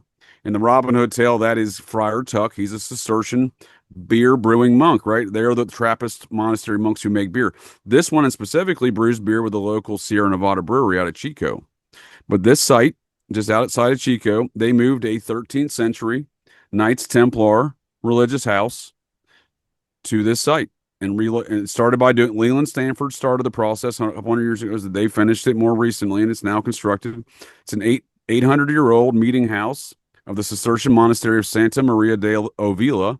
And this was I'm sorry, Hearst was also involved in one point in time. Again, it's these are efforts that go over time, but this thing has been constructed now today. I've been there. I've seen it. It's was Hmm. originally over in Spain, so at a Templar meeting house over there. So we see them putting these things here. So Hmm. these same monks of this same order traversed America to get out west by virtue of going through Cahokia. They're the same lineage of these monks. These same monks are the namesake for Monk's Mound at Cahokia. They lived there on top of Monk's Mound, the largest mound in Cahokia, Illinois, for Yeah. 40 years. No, I'm Yeah. sorry, Yeah. nearly 40 years. Yeah. Goes back to old maps, man. Like Hugh de Payne's and Godfrey de Saint Omar. They collected old maps from Egypt and I think Phoenicia. And that's part of what they were doing in Constantinople. They were getting these maps together and they were comparing them to get a clearer picture of the lay of the land, literally, on how to better ways to travel over here and stuff like that. And I think that what some of those maps that Hugh de Payne's and Godfrey were looking at, their whole intention was to do with the American lands. And this was in early 1100 AD, like early 1100. For sure. So, And we see Hugh Depends again as the operational headquarters, right? So we see the administrative headquarters of the Knights Templar beginning out of the Council of Claremont, as in Claremont County, Ohio, which is the neighboring county to the city of Cincinnati, the city of the operational headquarters of the Society of the Cincinnati, the new city of Rome, the city of Seven Hills. And one of those seven hills was renamed Eden Park. mm, And it faces to the east because of the turn of the century, last century. There was a convention of men of the cloth of various Protestant and maybe even a couple Catholic guys. I don't remember. They convened to try to decide where was the most probable location of the physical Garden of Eden. And they decided the most probable location was Claremont County, Ohio. So the folks over there in Hamilton County, Cincinnati, renamed one of those hills Eden Park because it faces to the east. But speaking to the resources, the mound and the ancient history thereof, and the Templar interest, so it was a French explorer of Templar ancestry and of these same bloodlines that names it Claremont in the 1600s. So, and the society kept that name, and I think that's important to note. And all those names that reside within this area are very important to note as well. And the fact that the future French king, who lived in exile from 1794 till 1830, King Louis Philippe I, the Bourbon Restoration, was hiding out in Claremont County. So we see a lot of these old ancient Templar interests again with these same bloodlines yeah, yeah, in the New World, including moving sites to California through literally the same order of monks that are naming Monk's Mound in the 1600s, and this is Cistercian monks. That's who Bernard de Clairvaux, the Abbey of New Clairvaux there in California, is named after Bernard de Clairvaux, who was the cleric Cistercian monk who forms the Templars at the Council of Claremont.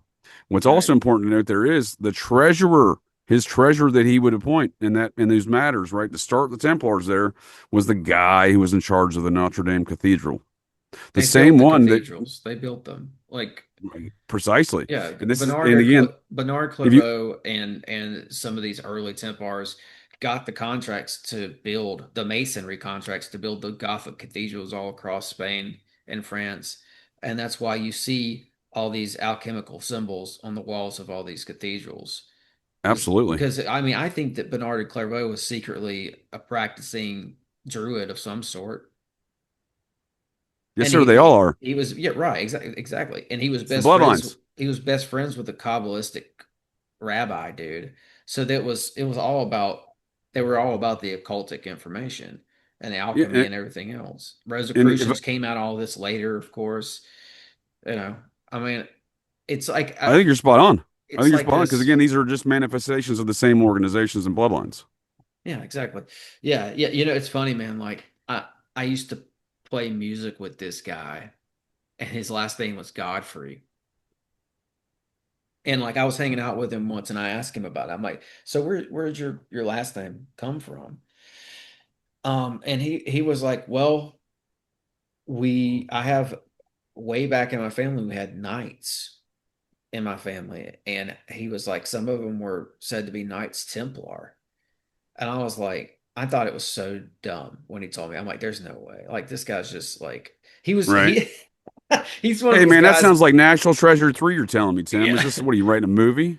This guy was like had full sleeves of tattoos before it was popular and drove around a muscle car. So I'm thinking Knights Templars in his family. Yeah, okay, okay. Right. Well, now that I'm thinking about it, his last name was Godfrey for a reason, right? Godfrey de Saint Omar. Yep. Maybe he I mean, was again, descendants dude, of the Templars. you think this is crazy. I know a fella who's a descendant from the first Freemason that came into France. He introduced Freemasonry to France, I think in the 1720s or so. There, his name was Andrew Ramsay. My dude's also named Andrew Ramsay. And Andrew Ramsay was also famously known to be friends with Sir Isaac Newton and um, Alexander Pope. You may know those names from the Da Vinci Code because these three members were all allegedly part of the Priory of Sion, the secret society that protects the descendants of Jesus and Mary of the Knights Templar descendants. So when if you want to look for evidence of these people getting involved in folks' lives, I'm descendant from documented on at least it seems by all parent documentation 19 of the 25 Magna Carta Knights Templar. As a result of my son in my marriage, there my son's mother. I mean, he's now descendant of 24 of the 25. It seems. What I'm saying is, it's not surprising to me to find somebody named Andrew Ramsay, descended from the Andrew Ramsay, who's part of the Priory Sign, allegedly deeply involved in bringing Freemasonry to France. And this man's got a giant fleur de lis tattoo across his chest. My friend, that is. It's not surprising me that someone like that would insert himself into my life, considering the facts I would later find out regarding my heritage. Mm. You want to look for exhibiting of infidence. I say whenever I talk about any of these matters, like I'm talking about old shit, how's it relevant today? Well, it's how it's relevant today. I have a descendant from the man who's allegedly part of the Priory Sion, who inserts himself into my life very aggressively by he's in the air. We served together. We're in the Air Force, not a cop, but he started becoming friends with all my friends after. It's this guy. I accepted it. We were friends. We're no long. I've not associated with him in years. He had a weird response to a lot of things, but one of the first times I met him, we're I call them garbage can dude invasions. My garbage can dudes and I like to go to various areas, and when we party a lot, we also like taking the history, and we're out in Lake Havasu, and I'm obviously it's Lake Havasu. You can do some sun and beach time out there in Arizona, but we're taking in some of these more ancient sites out there as well. But dude, we're on the beach. Dude's got I just met the dude, friend of a friend at this point. He's got a big fleur de lis tattoo on his chest. So I'm introducing, I'm trying to hook him up with some ladies. I'm married, but I'm obviously going to play wingman for my dudes there. And I'm introducing some ladies there on the beach. And I'm telling him he's the number one New Orleans Saints fan. And he immediately was getting butthurt about that. And I said, dude, he like pulled me aside later. He's like, it's not New Orleans Saints. I'm like, dude, it's a joke, dude. Yeah. So he immediately gets butthurt and gives me a fucking talking to about how it's the fleur de lis and everything else like that. I'm like, all right, dude, well, let's take it down a notch there, buddy. You know what I mean? Yeah. But years later, I put Well, it into context. where did the city of New Orleans get the symbol in the first place, right? French Society of Cincinnati. There you go. So that's what I'm saying. So these things are relevant still today. If I have a descendant of Andrew Ramsay named Andrew Ramsay who has a giant fleur de lis tattoo, the symbol of the Priory of Sion, the original Andrew Ramsay was allegedly part of, and those Da Vinci tales, right? And, they were retold through different. Dan Brown stole those Da tales. Vinci Tales. I love that. Well, that's because everyone writes these, again. These things are put in movies to discredit them, and Dan Brown stole those ideas from somebody else. He did not develop any of that narrative or storyline.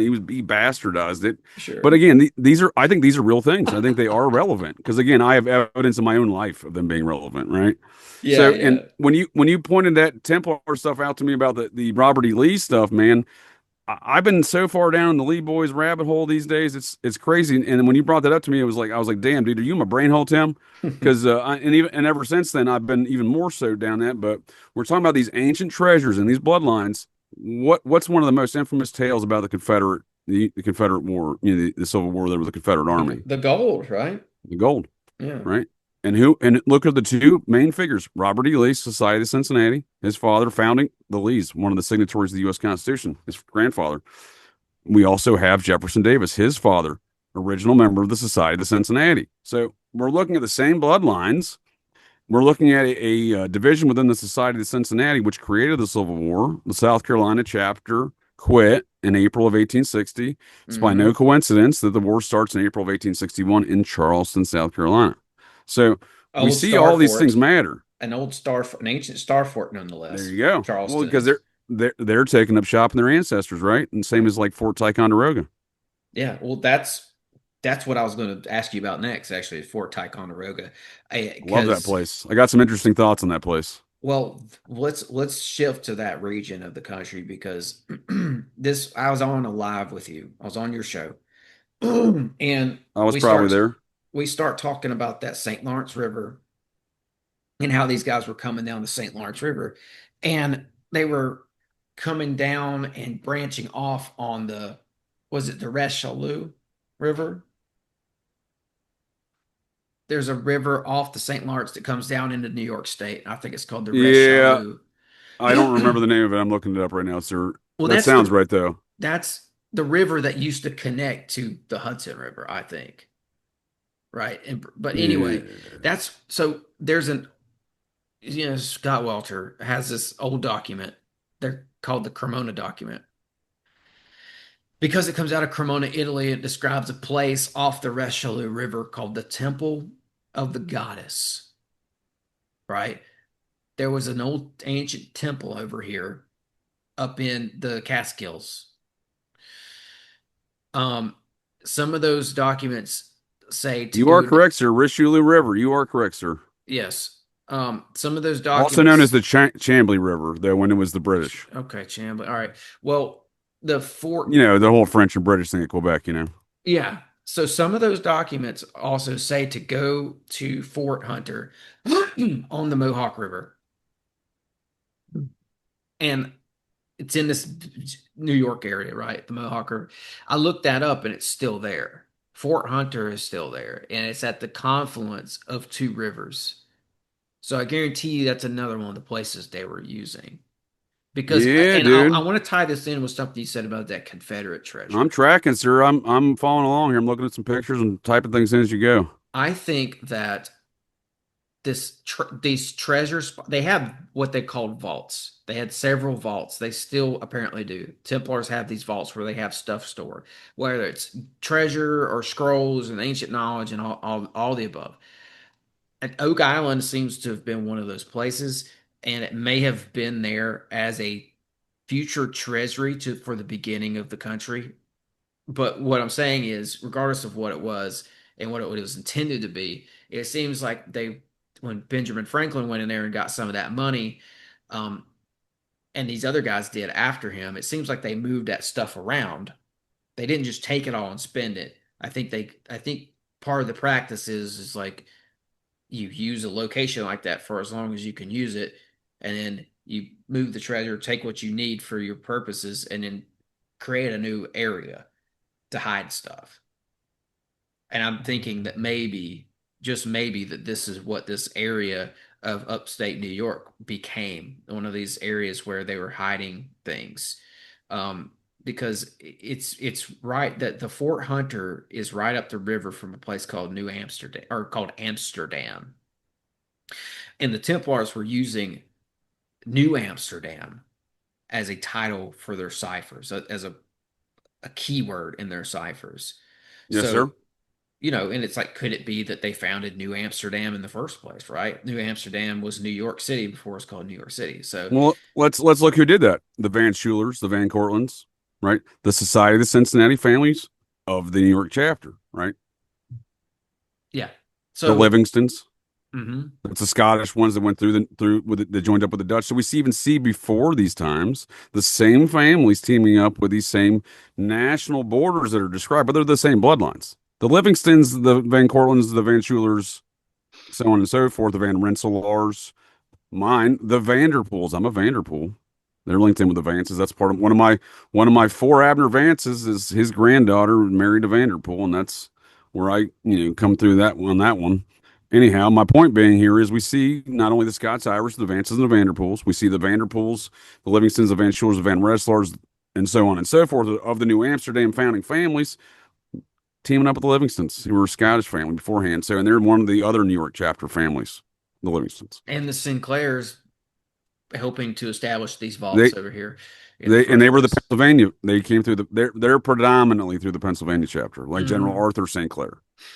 So, anyway, a No, what couple you're of saying things. spot on, sir. I Yeah, think you're no, spot on. a couple of things I just want to highlight though is like they had places over here set up, and going back into this goddess worship thing, they literally had a place over here on top of a mountain called the Temple of the Goddess, I just saw that's amazing. I did not know that either. which apparently they were storing scrolls there of books from biblical times.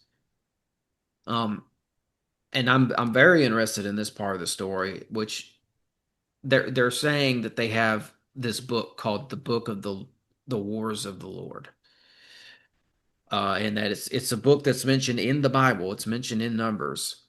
They're saying that they have that book, and it was part of a collection that was stored at this temple. So, and we're not talking about these guys aren't Christians, by the way, but they tend to deal with areas of the faith occasionally. Like they brush paths and collect Christian documents for some reason, but they don't seem like they want to follow the narrative of the Bible. They kind of want to stray off and follow their own narratives on things, but nonetheless, they might actually have some of these old texts that are mentioned in the Bible. I don't know, but who knows, right? My point is, there's a lot going on up and down these waterways, Well, right? no, I think that's part of this. No, when we were talking about treasures, part of that treasure is most certainly texts. Yes, Yeah. old So we're talking knowledge. about caches of things as well. When we're talking about Yes, treasures yes. buried in mounds in around these areas. We're talking about. I'll give you a few examples. So during the Civil War, the Society, the Cincinnati feud that we now know as the Civil War, we have two of these prominent members of these families, General Stonewall Jackson and General, we'll call him Phil McPhilson because I can't remember his name right now. They run simultaneous campaigns raiding northern towns in the Union, one through Pennsylvania, the other through Indiana, and right through Union headquarters in Mm-hmm. Cincinnati, all the way to northern Ohio. They're raiding Masonic lodges that were built upon mound sites. I suspect many of those sites, again, were caches of these sort of treasures we're discussing in a network of caches that were established and mapped out as in a dispersion of their treasures. Over Yes. multiple dispersions over multiple times over history, they've done this. But Does Fort and they go to. Ticonderoga fit into this? Well, I'll get right back up there on this tail here, sir. So we see that in the Civil War, where these campaigns of these two generals that were descendants of these same bloodlines and members of the Society of the Cincinnati. We go back to the Society of Cincinnati campaign at Fort Ticonderoga, which predates the American interest there with the French. So the French side of the same bloodline, Society of Cincinnati business, occupied and allegedly built that fort beforehand. But again, I would argue this is an ancestral site for them. And Mm-hmm. we see them protecting matters in a very similar kind of occult manner when we see a wizard. We were talking about wizard stuff earlier. I think these things go on to modern times as well here with these sites with Ben Franklin. He was an honorary member of the Society of Cincinnati, meaning he didn't pass on his membership, but he's also up there during one of the most integral battles there, Fort Ticonderoga there in the war, and he's doing, I would argue, wizard shit. Mm-hmm. And again, these are sites that they're protecting these sites because there are treasures there at those sites. Yes. They put stuff there because they're protecting the treasure. Yeah, and the fort that the ruins of the fort or whatever, the fort that's there today, they may have built that right on top of an older fort, right? I mean, you know what I'm saying? 100%. Like, 100%. that's Yeah. what that's what I'm hearing is like these are these ancestral locations, right? Like they've been using these locations since antiquity. Well, we do the same thing now, right? So I'm living on a farm here. I stay on my dude's farm here, and I help cake. I'm more of a land caretaker at times because no one resides on the farm, but it's an operational farm from generations. They've just the generations of my Yeah, dude's family here. They build homes down the way across, on other areas of the property, right, miles away. So yeah, no one's here on the operational side, but there's two old farmhouses here. Well, why is there two old farmhouses here? Because they built upon the ancestral home of their right, previous ancestors. right. They build forts upon them. It's we Yeah, it's the same folks thing. folks look at things too complex. I try to make it real simple. The greatest common denominator, human behavior is the same across the spectrum. Yeah, yes, I know. And the star forts are a huge part of the story. I definitely want to highlight that. I want to underline that. And So so, but the people who built the star forts had a great understanding of astronomy and mathematics, right? yes, So yes. we're seeing the same salient Good point. characteristics to the same bloodlines using the same geographical locations. That's what I mean. They're ancestral homes, if you will. So we've Forts or got homes this or region. residences, whatever you want to call it. Yeah, and we've got this region. I never hear it talked about in regards to ancient history, and it's New York. It's Nova Scotia, Quebec, New York State type of a Oh place. And man. like, so they're coming down, they're coming across the Atlantic Ocean, they're entering in the St. Lawrence River, they're coming down, and then you hang a left on the Richelieu River, and there's a temple. They had a temple up there where they were hiding stuff being ran by priestesses, and they called it the Temple of the Goddess. So, we're getting into this exotic stuff. And then also in this area, we have these star forts. And star forts go Yup. back to the mysterious history of North America that we aren't told. And like I said, I do think that some of these locations have been used since antiquity. And I want to talk about another area over here because now we're also talking about Lake Champlain, right? Lake Champlain is part of this waterway now. I think if you go down the Richelieu River, it takes you right into Lake Champlain. I have to, right? Absolutely, sir. You know your Yeah, geography well. I'm a bootleg Vermonter, Lake Champlain. I've fished, swam, and done all bootleg. sorts of boating across most of my life. Yeah. So So I'm what? very familiar with the regions. So let's show. This is another site. Let's show people this site here that's in this region. Now, if I showed somebody this picture and asked them where it was, I imagine that somebody they would probably say Scotland or something, right? This is I mean, it here. looks very reminiscent of a scene from Scotland. Yes. This is Crown Point historic site off of Lake Champlain. Yep, a It's, lot of history up there. A lot of yes. hit. When you're talking about buried treasure, sir, I spent a good amount of my teenage years in Vermont, looking for buried. I know this is going to sound real Mormon of me, because I was Mormon at the time, looking for buried treasure through tales I heard about and read about through folklore in Vermont. hmm Now, one more thing about this. A listener sent me this, by the way. Shout out to them. They were up here. They were, exploring this area. They're like, "Have you ever heard of this?" I'm like, "No," but it turns out it's right in this area that I'm researching. So it was perfect timing. Now look what this sits inside of. Okay, so these are two buildings right that we're seeing here, right? Two old ruins off of Lake Champlain. Now Yup, we're gonna zoom out. I'm gonna show you what this looks like from the air. Bam! Star Fort. yup, Look right in at your that. face hole. Look at that. I've been there, sir. It's no different. It looks no different than Fort Ticonderoga nearby. Right. What is really going on with these lands, man? What is really going on here? It's a fantastic question, and you are correct. There is a lot of history in that region that is ignored. Mm, Lots of it. It's a lot of unknown territory. The Adirondack National Park, sir. I've been on Boy Scout adventures there. Went on a canoeing trip there in the Boy Scouts one time. In my Boy Scout years. Pardon me. That is a larger national park than the Rocky Mountain National Park, and is far less inhabited. hmm That's the region immediately to the west of this. Yeah. Yeah. Exactly, man. I just think What it's what are in them hills? You know what I yeah. mean? Yeah, yeah. how long have these forts been here? And are they tied in with the Templars? Are they tied in with some of these older, or are they tied in to the people who came before the Templars who were in the Middle Eastern orders?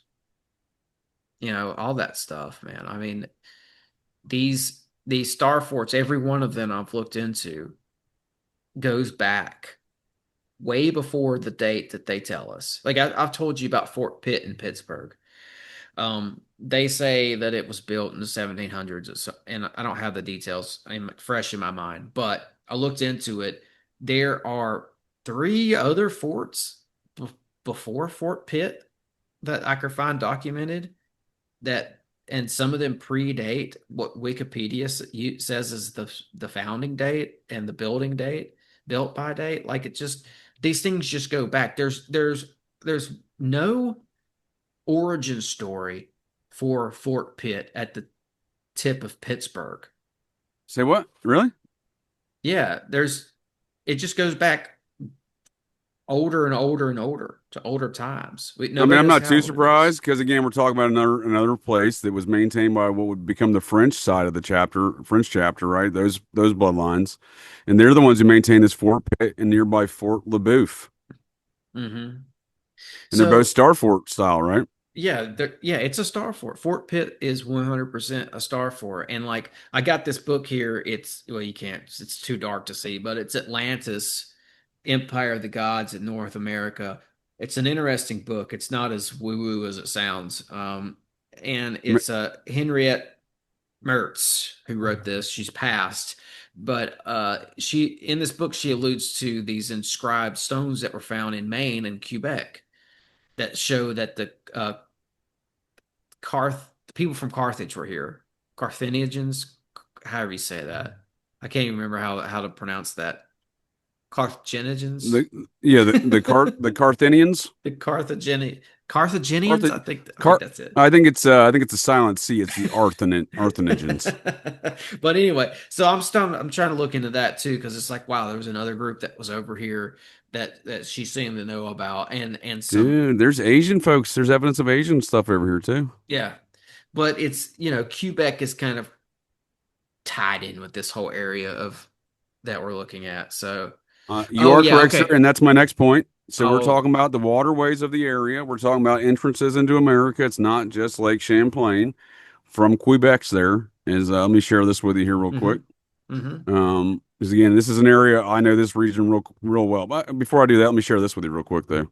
Fort Le Boeuf. It's my understanding this was the French folks there before Fort Pitt. This was their fort. Again, you're going to see the same star forts nearby Fort Pitt. This is the same family. This is a prominent member of the French chapter. George Washington would meet with this member who starts this fort, allegedly the little booth guy, to plot the assassination of General Braddock. This is when George is a colonel in the British Army. mm-hmm. This is this is the red sash he would famously wear in following the Braddock ambush. Now, again, we call it the Braddock ambush today. This is what I would say put George on treason list number one because he survives. All of his men survive, and his boss, the man that was sent over to the colonies to put him in order, he dies, and then George runs around with his red sash the rest of his life. Mm-hmm. Mm-hmm. So, but that right before that, George was put on notice to go do some dealings and negotiations with the French up here at Fort Le Boeuf because this is the French Indian War versus the Brits at the time. Well, I would say that what George was really doing was colluding with the future same folks at the French chapter they would work with later in assassinating the British commander of America, George's boss. But that happens at a Star Fort. Yeah. That meeting did. So, so yeah, this is a similar, I guess, because I think Washington was involved with Fort Pitt at some point too. But what it is now, I'm thinking about it, is it was Fort Duquesne, Fort Duquesne. There you go. Yes, I agree right? with you on that one, sir. Yep. So But it's not same but deal though, listen, right? Star Fort. they it's a star fort. They built that one in 17. They say they built Fort Duquesne in 1754, but if you do some digging, there's documentation of an older fort there called Fort Prince George. Okay, then If you do more digging, they say, oh, well, there was a Fort Trent there before that. So it just keeps going back. It doesn't have an origin story. It's as if it's always been there. But they say the French came in 1754 and built Fort Duquesne. And they list no date for Fort Prince, George, or Fort Trent or any of it. It doesn't matter to them because they choose to start the story in 1754. That's what I'm saying with that's the deal with these star forts. Every one I've looked into has some sort of a shady past that points to it being there, like Castle Clinton at the tip of Manhattan. Looks a lot like Fort Pitt. It's at the same kind of a geographical kind of a location. That's been there for a long time too, and it's shady, shadowy origins, man. It's on. No, I saw it on old maps from the 1600s. It's like, really, you guys say this was built in the 1800s? What's it doing on a map from the 1600s? So they're all like that I've looked I agree into. with you. I think there's, and again, I think it's passed down through these bloodlines, and that's why we see folks like George Washington dispatching Joseph Vance Sr., the would-be first cousin of Abner Vance. They were biological cousins, and that is on paper, to Fort Vance, right? And then we see the first free city in America right near these star forts we're describing with Duquesne, Fort Pitt, and Fort LeBoeuf, right downriver to Washington, PA, right here. And that's the first free city in America, founded by, again, started by these Vance folks up here from Fort Vance in September of 1783 after the Treaty of Paris. So this is a city and a university that every U.S. president's visited. So this is a very interesting. Again, I like to bring things to relevant times. This is a very relevant story, and it revolves around the areas of this. Again, the same. I would say the same ancestral areas where these star forts are. They're setting up the first free city in America. Hmm. I've got a very interesting story. It's a news article about giant bones that were found down there in Washington, PA. So Yeah, there was a mound site. There were giants found there, Fort Vance was a mound site. right? So, like, Fort Loudon, where George found Mount or them giants, sir. That was a mound site. mhm. Please Oh continue though. I yeah, apologize for interjecting there. no, just saying, I like, get excited when we talk about mounds and giants I though, know, so man. Me too. It goes back to some of the things that we've pointed out already on this program before today, to do with these places being, I like your term there, like ancestral heritage sites, for sure. places where people have been living for a very long time, and not just living. You mentioned DeSoto earlier. DeSoto did indeed go up into the South, into Appalachia, and that's some of that's mentioned in this book I just talked about. I've read about it in other books too, but DeSoto, what he did was the further up he went, once he got into Tennessee, he finds that there's cities there. There's a civilization there, not teepees and fires, cities. They had built up on these islands in the Little Tennessee River, and they had the Chota, the Cherokee metropolis there. So, and he stayed there. DeSoto liked it there. He's like, and this is like a paradise. He's like, they're growing corn, beans, and squash, and this place is great. They're civilized people. Um, and when you look into some of those sites, that's when you start to find like the Egyptian temple of Norris Dam. It's underneath Norris Lake right now because they covered it up. It's an ancient site that predates the Cherokees' residence in the region. The Cherokee moved into a place where people had been living before. These cities have been cities for a very long time. And when I see that there are giant bones being found in mounds and temple complexes where Washington, Pennsylvania is today, a light goes off and I think, oh, George Washington knew about this place and wanted to he wanted to rebrand it with his name on it. This is a place where people I have think you're been spot living on, for a sir. long I time. think you're spot on, sir. We live under propagandized narratives of fairy tales and nursery rhymes and bedtime tales of history and all of these folks are being sanctioned. Their families are being sanctioned. Their narratives around those families are being sanctioned. Their true histories have been sanctioned. Yeah. I mean, oh, there's another one. I'm just going to show it. I was going to wait for another program, but I mean, I got something that's just going to prove the point, I think, even more. Let me show you this real quick. It's not that. Hold on a second. While you're looking for that, may I share this on the nature of that area of Quebec, southern Quebec into America, and the ways to sneak in there? This area was a choke point, if you will, and a secret area for many years in which to get in via a river system and a mountain pass. Okay, This is now one of the This is now known as Stowe, Vermont, but Smuggler's Notch is the mountain pass there at Mount Mansfield, yeah, go and ahead there and are share so it. many legends. What's that, sir? Go ahead and share it if you want. Oh, is it not sharing? Oh, my apologies. No, I don't see it. I'm new and I don't know what to do. Hold on one second. Is that it? Is that I, it? I think we What's got that it do? up there now. There What's you that go. do? Yeah. So when I again, I just want to point out that when we're looking at matter, so you see Lake Champlain right here. Mm-hmm. Mm-hmm. On This is over here, and it actually connects from a waterway over here in Quebec. See, and you come down that waterway over through the mountain pass, and that dumps into. And you don't see that a good picture on this Wikipedia page of the waterway I'm describing, but it does go through that mountain pass and then down in through here and down into Lake Champlain. So there's some sneaky ways to get in there, and there's many tales of this, as you can see here in the history of Smuggler's Notch, about all the kind of the efforts of smuggling through things through there. That's how it got its name over the years. But there's a lot of legends of things being hidden in there that no one's ever found. So that's when I was describing the treasures I look for in matters we were discussing. This is exactly what I was referring to. Is a lot of history there folks don't know about. Yeah, man. It's all over North America. It's all over. And you know Yeah. what, man? Something just went off, man. Something just clicked. That's the Washington, PA, right? Like that was his little city, right? Washington established He it. called it. He called them Vance boys. He said, "Let's start a new city in America." He said, let's start this city. We're going to call it Washington, PA. It just went off in my head. That's the connection point for this ancient bloodline meeting its, for Washington reconnecting with this ancient bloodline because there was giants buried there.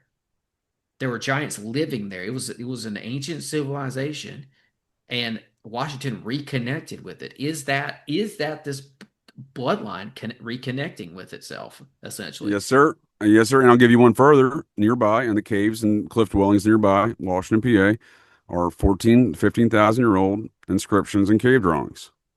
Mm. Some of the oldest we have in America. So we see these again. These are the folks that are drawing, as you're saying, they're connecting to their heritage in the same sites and locations, whether it's a star fort, whether it's a fucking farmland, multi-generational farmlands. The farm I'm on right now was in this family, my dude's family, from the Revolutionary War and them land grants. So that's what I'm saying. Whether it's ancestral lands that were in America, whether it's the star forts, the cave arts, the mounds, the giants, these are things that some folks know about here, and they've been building stuff on top of it and paying.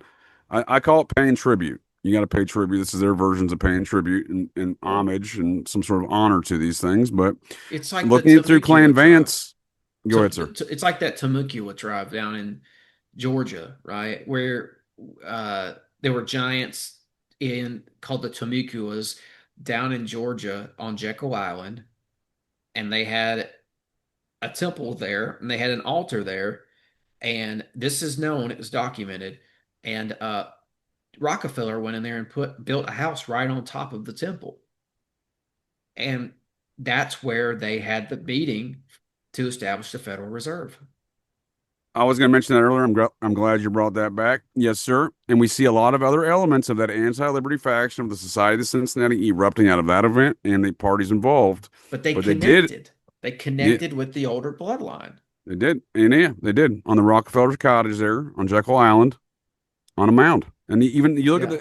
so there's evidence of the excavation of that mound. However, and you will see folks today, there are narratives online, including the official, I believe, commerce or travel folks down there's narratives.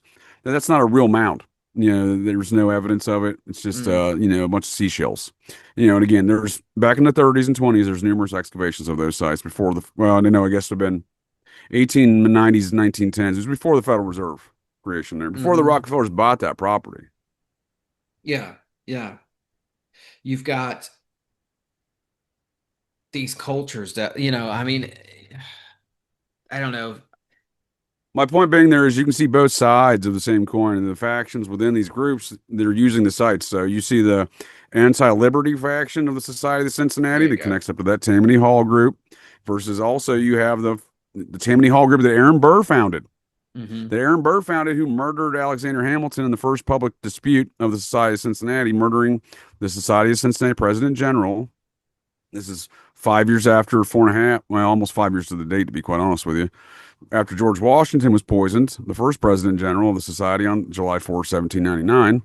Aaron Burr and his coup of America, backed by those European interests, those globalist interests, in a tale as old as Jesus, in the time of Judea and the King Herod, who sold out his people to the globalist interests of Judea, so the Roman interests. Hmm. We see that going on here too, with Aaron Burr being backed by the Vatican. We see the coup against Lincoln being backed by the Vatican, with John Surratt literally being hidden out by the Vatican, and all the members who are involved in this conspiracy happen to be from the Maryland colony of the Vatican.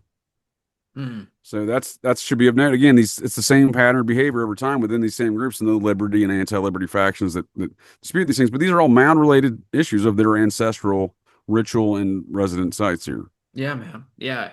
And it's not just North America either. I mean, speaking of the Templars have these sites all over Spain. Um, I think in that Pyrenees mountain, there's a lot of Cathar stuff there and Templar stuff as well. But they had access. The thing about this group is that they have access to like a hidden library of records, right? And if you look, it gets real interesting when you look into some of these guys who claim to be Templars, like Mitch Hedges. He said that the Templars at Rennes Chateau had a gathering where all these Templars would get together and they'd bring out this crystal skull, right? And that they would have some sort of a ceremony and that they would see visions and that they would receive information. Um, from the Crystal Skull, so, like Joseph Smith style, right? Like the whole Joseph Smith story where he puts the seeing stones in the hat and he looks down in the hat and he blocks out all the light and it's almost like he's like looking at a little mini computer screen in there and he's getting all this information from these rocks. That's what they said was happening here. And this is a guy who says he was a Templar and he actually got really into the crystal skulls and said that he found one uh, in the Americas, and that it was a Mayan divination relic. So I took it's a wild story, but I just Well, bring it it up makes you wonder because where the Templars, sir. that's Makes you where wonder, if we I may, get sir. that's where you get the crystal skull in Indiana Jones, right? It's like these guys were really messing around with these crystal skulls. Well, yeah, but it makes you wonder where they get the whole worship of skulls, right? I mean, again, Mm. there's a lot to be said about the tomfoolery and propaganda. And again, I'm not trying to diminish the departed of this world, but I had problems with her on her research and statements, Tracy Twyman, regarding the Knights Templar. Again, I think these are efforts to diminish, some. Again, there's ongoing efforts. There's ongoing efforts to all these things to attack both of these from we'll call it the goddess worship versus the paternal, order aspects of the Romans, whatnot. There's ongoing matters of this nature, and again, I think some of this propaganda is largely focused in that, with diminishing the Templars and whatnot, and not least of which their history in America, but any idea that they brought anything good into this world. Again, we have rights, those rights of the U.S. Constitution, Bill of Rights. It's thanks to the Knights Templar. So, folks don't want to. I told her, you want to diminish the Knights Templar all day long, ma'am. You can do so at your own cost of being able to do so because of the Knights Templar. I told her to consider that. It was we had a respectful disputes on the matter, but nonetheless, well, people quote that her stuff to me all the time. Like, yeah, I'm like, that's garbage. So, and I'm a garbage can dude, and I'm going to call that garbage. But nonetheless, we see the same thing. That Notre Dame Cathedral goes back to the Council of Clermont and the creation of the Templars. The current you mentioned Rothschild before. That was interesting, Tim. The current Rothschild, first lady, first husband, father of the president there, Mrs. Macron, as they call her. She's a man/father to Emmanuel Macron, it seems. They're both Rothschilds of the Trogneau family. This has been well documented. This is not suppositions. This is A journalist over there who's in hiding now, Xavier Rousseau. This is all very pertinent because, again, ties into the French chapter of the Society. These banners do back all the way to the Templars. So that man lady who calls herself the First Lady, whose son slash husband are both secret Rothschilds of this Trogno chocolate family, she wanted to put a giant, not a giant dick statue, sir, a giant golden penis with balls, complete with sack, on top as the new spire of the Notre Dame Cathedral. The same Notre Dame Cathedral that a number of Society of Cincinnati members, or at least descendants thereof of the Templar, including Trump, were in attendance of the reopening of, not the least of which Boris Johnson. Back to that Norman invasion of the UK. There's been some shit coating on his heritage, but I did it years ago. He is a descendant from one of those knights, lieutenants of William the Conqueror on that same invasion. You know what's interesting? I'm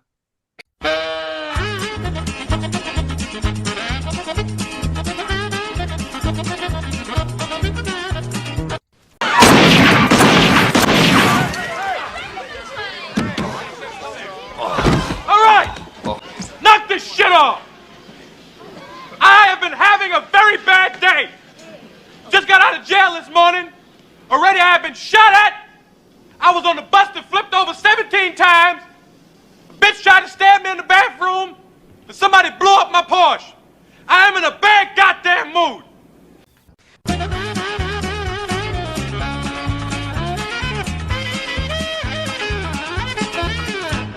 convinced that he was brought in as prime minister just to be active during the 2020 COVID stuff. They used him for something.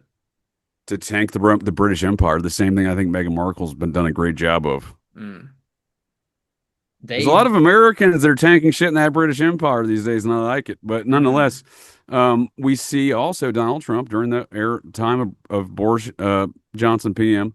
He went over there and he decided he was going to go walk in front of the Queen on her own property on Friday, July 13th, 2018. Made a big spectacle. They said Donald Trump on this unofficial state visit would have the audacity to walk in front of the Queen. Well, he did so, and then he visits the Templar headquarters there in London, and then he has a weird meeting on a mound in Scotland on one of his golf courses. Because if you think about it, Donald Trump's the largest mound owner in the world. Because all these golf courses he's built upon are all mound sites, including the UK. And if I may emphasize my point there with, we call these mounds, they call them tumuli, you can call them barrows. They're all the same constructions of the same culture, of the same bloodlines. And when I see a man who's a MacLeod his mother's MacLeod of a Templar heritage there with Donald Trump, I'm going to ask, why is he buying up so many mound sites? Mm-hmm. Yeah. And if you look here, we can see here on the mounds in the UK, they are fundamentally in every aspect of appearance and construction and time in which they're allegedly built, no different than what we see today. And that is, let me see if I can bring up the right picture here. I was looking for it for a moment here. Well, let me bring up this picture. So we see over there, these Knights Templar families built their castles on mounds. And this is not the only example of that, but this is one example. So this is a Templar castle that was built upon a mound site in Wales. Back to that Beaker people. The rocks of Stonehenge come allegedly from Wales, but again, that whole region down there in southern United Kingdom, my ancestry, according to all DNA results, comes from the mound culture that built those mounds. So my paternal bloodline, that is. So we see again emphasized through these same paternal bloodlines, right? To a different. This is not mine. This is one of the. I'll get back to you which one this was. Oh, here we go. Land. Don't ask me to pronounce anything Welsh, sir. I will not do that. But it's right there. You can see it. This is a Templar castle that was built in the 13th century, and it was built upon a mound site. It's recognized mound site over there. We have a lot of recognized mound sites over there. So there's a site. Well, let me just bring this up. Let me find a picture real quick. Here, let me show you something in the meantime. That speaking of building stuff on mound sites. This is the city of Grand Rapids, Michigan. They built downtown on a mound site. Yes, sir. And as you can see, some of the mounds still exist to this day. They're not as plentiful as they once were. I think there's like 7 or 8 of them here. But the rest of them, because there were 60 at one point, the rest of them are underneath the downtown area. They built the city on the mound site. That goes without saying with the Society of Cincinnati from Cincinnati to these cities in Yes. Michigan to the Yes. city of Chicago and so St. Louis, Louisville, so on and so forth. La Crosse, Yes. Wisconsin, Minneapolis, St. Paul. These are all mound sites, and they were intentionally done so with the key architecture being built on mound sites. For example, the man who built Fort Vance that I mentioned before, there in Washington, Pennsylvania, there, the man who helped found that city there, Joseph Vance Sr. His son, Joseph Vance Jr., his father was a Pennsylvania chapter. Joseph Vance Sr.'s father, Samuel, Pennsylvania chapter. So he was probably a hereditary member. And then his son was probably a hereditary member, right? So we see again, Joseph Vance Jr., 13th governor of Ohio. He moves the capital from Chillicothe, the kind of the capital of Adena Mounds there, you will. I'll show you a Hopewell Adena structure from Chillicothe. It looks identical to a structure in the United Kingdom here in a moment. But Mm-hmm. Joseph Vance Jr. moves the capital to Columbus, Ohio, where it is today. They put it on a mound site. They took the contents of that mound, did a ritual, made the cornerstone for the Capitol building in Columbus from the earth mound that they destroyed and did it in a ritual fashion. And then Joseph Smith Jr., after he got out of office as governor, founded the city of Findlay, Ohio, which is not far from where you're describing this city today in Michigan, about an hour and a half south of there, 2 hours. Mm-hmm. Founded Findlay on a mound. So we see again the ongoing trend there. Yeah, and with Grand Rapids here, I looked into a little bit. Very interesting story here. There's documentation of the guys who helped build the city. They were some Irish fellows and some fellows from Holland that were tasked with getting rid of the mounds, right? The other mounds that we don't see here. They were charged with, leveling the mounds, and a lot of those guys quit. They didn't want to go through with it because of the amount of bones and just history that they were pulling out. They thought it was wrong and they got superstitious about it. So they had to send a lot of these guys to work on other streets. You know what I mean? Like they're like, okay, you can work, go down the street where there's no mounds, and we'll have you work on that street. It's just there's a lot of other interesting stories surrounding this one, but I thought I'd bring it up, right? Like this is just another example of something that we've talked about. Um, For sure, dude. That's a good example, actually. yeah, I I'm mean, tracking. the more I look into this, the more I find that our North American cities are built on these mountain sites, man. It's unbelievable. It's Well, crazy. and intentionally, it's they're venerating their ancestry. It's their ancestral ritual and residences. Seems to be, and then you find out that they're putting in these obelisks and lining them up with the star forts, and there's astrology and astronomy involved, and goddess worship and everything else. This is the wildest story I've ever seen. It's so I don't big. disagree, sir. It's I don't so disagree. And if I big. if I didn't live it myself, sometimes I'm not sure if I'd believe it. I know, man. It's That's not so that's big not the that image I was looking for. Please stand by. Right. I don't even know how to go about doing like a show like we did today. I just don't even really know where to start because the story is so big. There's so Right. much to this.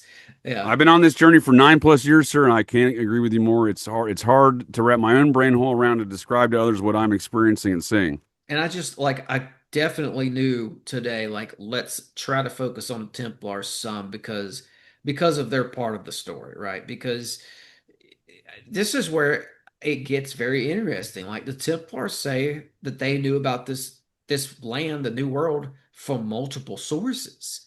They say Plutarch. that the Vikings, yes, of course, Plutarch and the Greeks, the Vikings, but also they got a hold of some Egyptian records and some Jewish records, right? So, and this is another tangent that I won't go fully down, but Well, you no, had I like where your Joseph, brain holds at, sir. you had If I may, real Joseph, quick, you had we're talking about Joseph. ethnic groups of the same bloodline, though, right? Just to put a quick book note. You're describing these different ethnic groups that knew these maps, that had this knowledge. They're just the same bloodlines that go through these cultures. Some of them, yes, I'm with you for the most part. Yeah, some of them, yeah, yeah. I mean, that's going on. I don't deny that. Yeah, I just think we get lost in definitions. I didn't mean to interrupt you, sir. Your train of thought. We get lost in definitions of saying it's the thems or the that's or the these, right. but it's the knowledge of these, it's passed down these bloodlines. It is that, and again, these groups from the Middle East, Egypt, right? there's that mysterious island in Egypt, Elephantine Island. Um, the walls of a temple on that island have depictions of Egyptians trading with Mayans, trading beads with Mayans. So it's like, okay, so how long were the Egyptians coming over here, right? And the Mayans, by the way, weren't just in South America; they were in North America as well. And then there's also these Zohar texts and these other Jewish texts that there and various records of the Jews that were found that early groups of Jews were coming over here as well. So, you know, which is probably how you get Indian tribes like the Choctaw, which that's a Hebrew word for Chokmah. Chokmah is the Zohar word for wisdom, or it's just Hebrew for wisdom, actually. It's not just the Zohar. And Chokmah's tied in with Binah and the Tree of Life and all this very deeply Hebrew theological stuff, right? It's a deeply Hebrew theological concept for Native Americans to know about. It's like, how do they know about this enough to where they named themselves wisdom Right. in Hebrew? It's like, so I think the Hebrew and like I just think that maybe I'm not a lost tribes guy, I guess, or whatever. But I think that some of the lost tribes may have come over here. At some point there were lost tribes and they did disperse across the world, it seems. So maybe some of them came over here. There's Well, also we have evidence of it. We can get in. I mean, I understand what you're saying because again, yeah, we live under these propagandized. The fundamental aspect of the history that you learned, the history that I learned, the history the folks of the interwebs learned is all this is false. What we're saying. So I understand what your perspective is, but that's what I'm saying. If you look at all the evidence, though, the evidence screams otherwise. mm-hmm. It screams that there has been a diaspora of varying refugees to this land for many many years. That is the Atlantis, the Yeah, land in which you're not going to get murked for your belief systems, yeah. essentially, right? The Wild West, baby. That's it. And also the Vikings. I mean, we've talked about that a little bit, but the Same family, Templars. sir. Same families. That's where I lean into the bloodline thing, and I don't discount this whole bloodline thing at all. I'm just saying I think there were some other groups that came over here that weren't necessarily a part of the bloodline, but it seems like the bloodline families were the ones that were running stuff at the end of the day. They were the ones who decided where the cities would be, and they're the ones who created the I, empires. I can help you out with that one. So the president of the Senate of the Massachusetts State Senate a couple decades ago, for many decades, Bill Barger, brother of Bill Bolger, brother of Whitey Bulger, the infamous Irish mobster who murked a lot of people, worked Hmm. for the FBI, and was MK Ultra. Yeah, and Right had a Johnny Depp movie made about him. there, you go. Right, got to Yeah. got to brag about your tales of your tomfoolery and hood rat shit, but. Bill Bolger, the president of the Senate, was not happy when the governor of Massachusetts decided he was going to make a surprise appearance that day on the Senate floor. That man was a weld of the Society of the Cincinnati Weld family. It served as the headquarters for the Massachusetts chapter in Weld Hill, there in Brookline. Eliezer Weld, Colonel Eliezer Weld, was the head of that aspect of it. But Bill Weld, recent Libertarian candidate for president in 2016, I believe, vice president candidate, he was the governor. And Bill Bolger's raising a bunch of ruckus, talking shit, and is making public statements there on the floor and says, my family's been here since the Mayflower, yada yada yada. We blawed this, we blawed that, and then Weld just stands up and says, "Yeah, bud, we sent our help here first."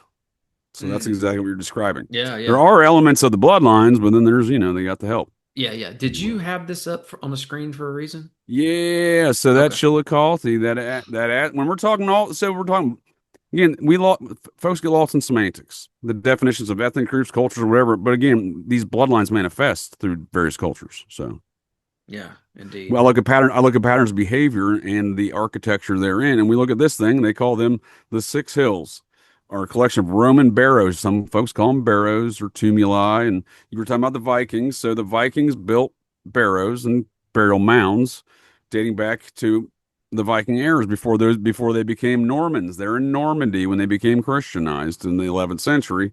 But one of those mounds, one that I found very interesting of those Viking era mounds that looked not all this similar than what we're looking at in this picture right here. They found a demonic little Mickey Mouse looking character in it. And I argue that is what folks worship when they're worshiping Mickey Mouse, is this little demonic demon that used to be worshipped in a pagan past and was very much venerated with a little trinket, ritual trinket buried in a mound, which is we see no different than the ritual trinkets buried in the mounds here in America. So what I'm saying is just applying the known knowns to the what folks don't want to identify here, but these mounds look identical. They call them Roman barrows, right? And now in Chillicothe, Ohio, the epicenter of those Adena mounds today, right? If you were to look at the mounds, we have platform mounds, we have effigy mounds, but the Adena or the Hopewell, which are just ridiculous names we apply to these groups, they didn't call themselves that. They look identical in their constructions, other than they try to claim some carbon dating differentiates the two, whatever. Hmm. Anyhow, a lot of Venus alignments here, sir, with these Yes, mounds as well. yes, yeah. So we see again that ongoing pattern of behavior. It's not just the names of the ethnic groups and cultures; it's the patterns of their rituals, and their architecture. Yeah, yeah. So So, this site here in Chillicothe looks no different than yeah. those six hills of the Barrows. And again, you have I couldn't find a better picture. I have a better Okay. picture, but there's six hills in a row here. It's an identical site. That's awesome. Hey, pause real quick. Okay, so we paused for a second, but basically what you're saying is that there were seven hills here as So there's well. yeah. So just like in this other site. So what I'm saying Wait, here is but we one got. other question too. Was the Mickey Mouse demon found here? No, I'll bring that one up here while we're talking about it. But Okay. but that's what I mean by we get lost in these ideas of that was the Vikings that did that, or that was the Phoenicians that did that, or that was the Romans that did that, because that's what the prevailing narrative is here, right? Can you see this? You might need to change it. I don't know. Here, let me see what else you got here. Uh, I don't know why it's asking me to what's navigate this for you. what's showing on the screen right now? So on Uh, my screen, I'm seeing the six hills. okay. Uh, it, the actual hills? No, I'm not seeing that. No, but we're on the Wikipedia page for the six hills there, right? No, I don't think so. Clear Uh, out what you have.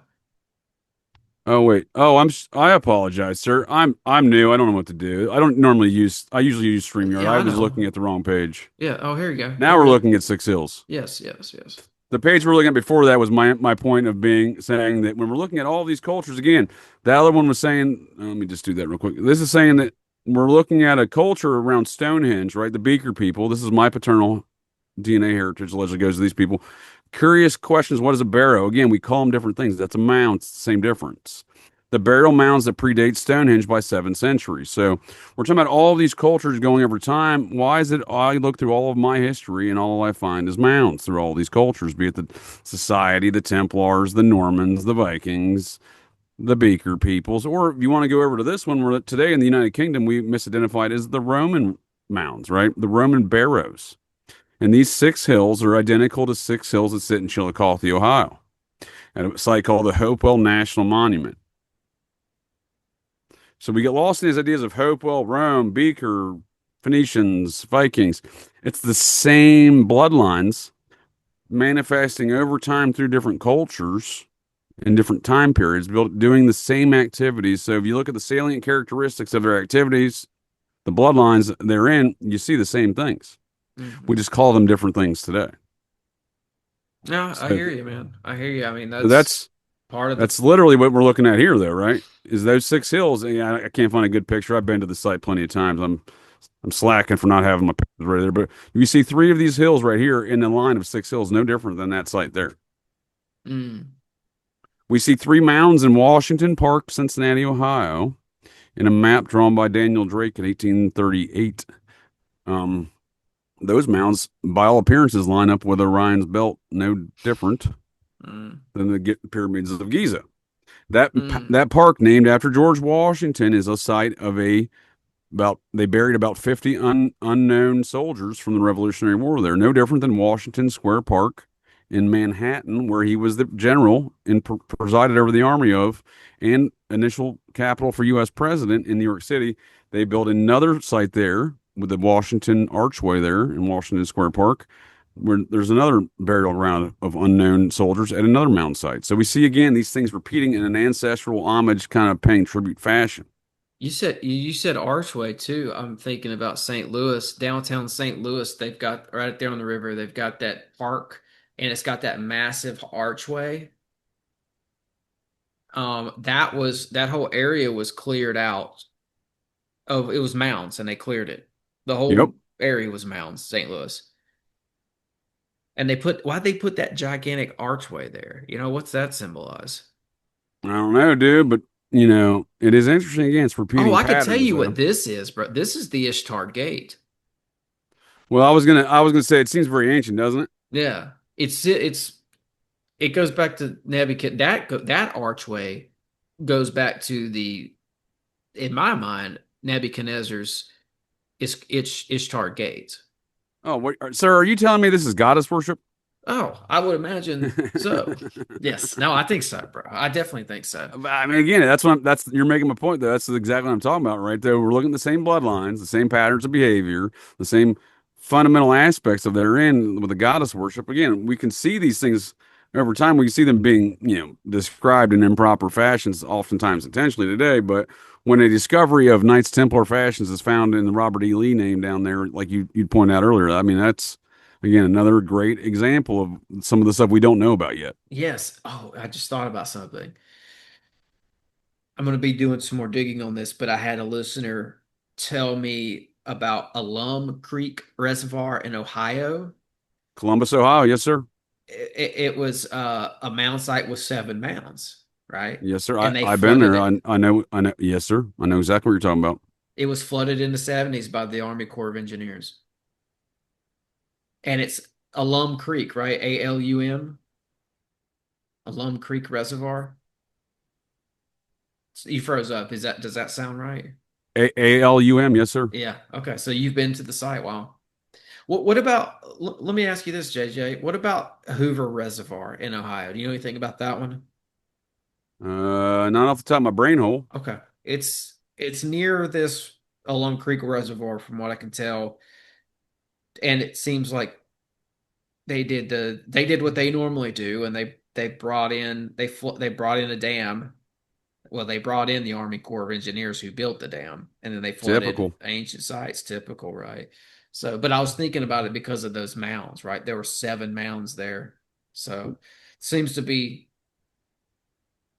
You said there were 6 in one of those pictures. There were Well, 6, but I yeah, also those see were these. those were just identical mound sites in the Mhm. rows of construction. But when you're talking about again, we're talking about seven 7 hills in ancient hills. Rome stuff, Yes. right? Yeah, exactly. Again, you're 7 talking hills. about the city of Columbus. That ain't after Christopher Columbus. That's Columbia. That's the Society of Cincinnati's goddess worship. Goddess. Yes. I agree with She is that. She is America. She's Lady Liberty. She's Columbi is dove. There you go. And that's why we see Christopher Columbus represented as the dove, the white dove. And who else is the dove in ancient times? Ishtar. There, well, sir, again, you're talking about goddess worship now. Yes, sir.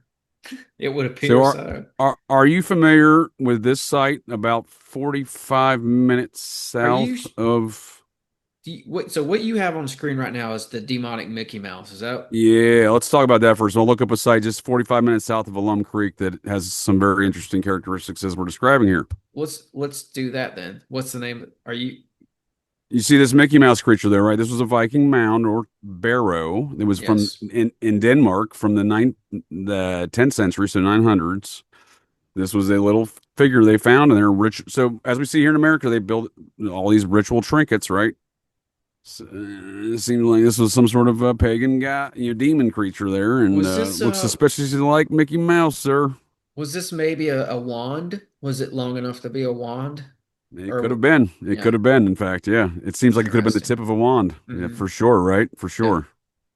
Magical world of Disney, bro. Exactly right. I'll find the exact mound that came up, and you were just asking me a question. Oh no, I was going to tell you this about this mound. So this mound sits about 45 minutes to an hour south of the Alum Creek mound site you're describing. Okay. So it's called Cross Mound. It literally is what as described. It is a cross mound. Hmm. There you go. So From the Smithsonian sanctioned Society since they started, 1848 Squire and Davis survey, the Cross Mound. With that LaPlanchian, the Indiana Jones guy, he was Yeah. there for that. Well, that's an interesting shape, is it not? Where did they Hmm. get that? What is the significance of this? And again, we don't know these things. We just call it the cross mound. Right. Well, that's an equal arm cross. It's an interesting shape, isn't it? Yeah.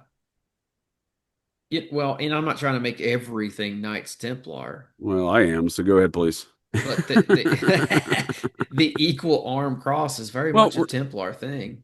we're in the land of but again, let's use our senses. Let's be logical. But we're in the land of the Templar. We've already discussed so many pieces of evidence of that, Yeah. modern, ancient to modern times. If we're going to call it anything else other than that, I think we're being silly. And you know what? People might actually get, I don't know how this is going to come across, right? But I can imagine, I could see some people getting the impression that I'm like on Team Templar here or something like that. You sound a lot more. Are you sure you're not Mormon? I'm neither, sir. I'm neither Templar nor Mormon.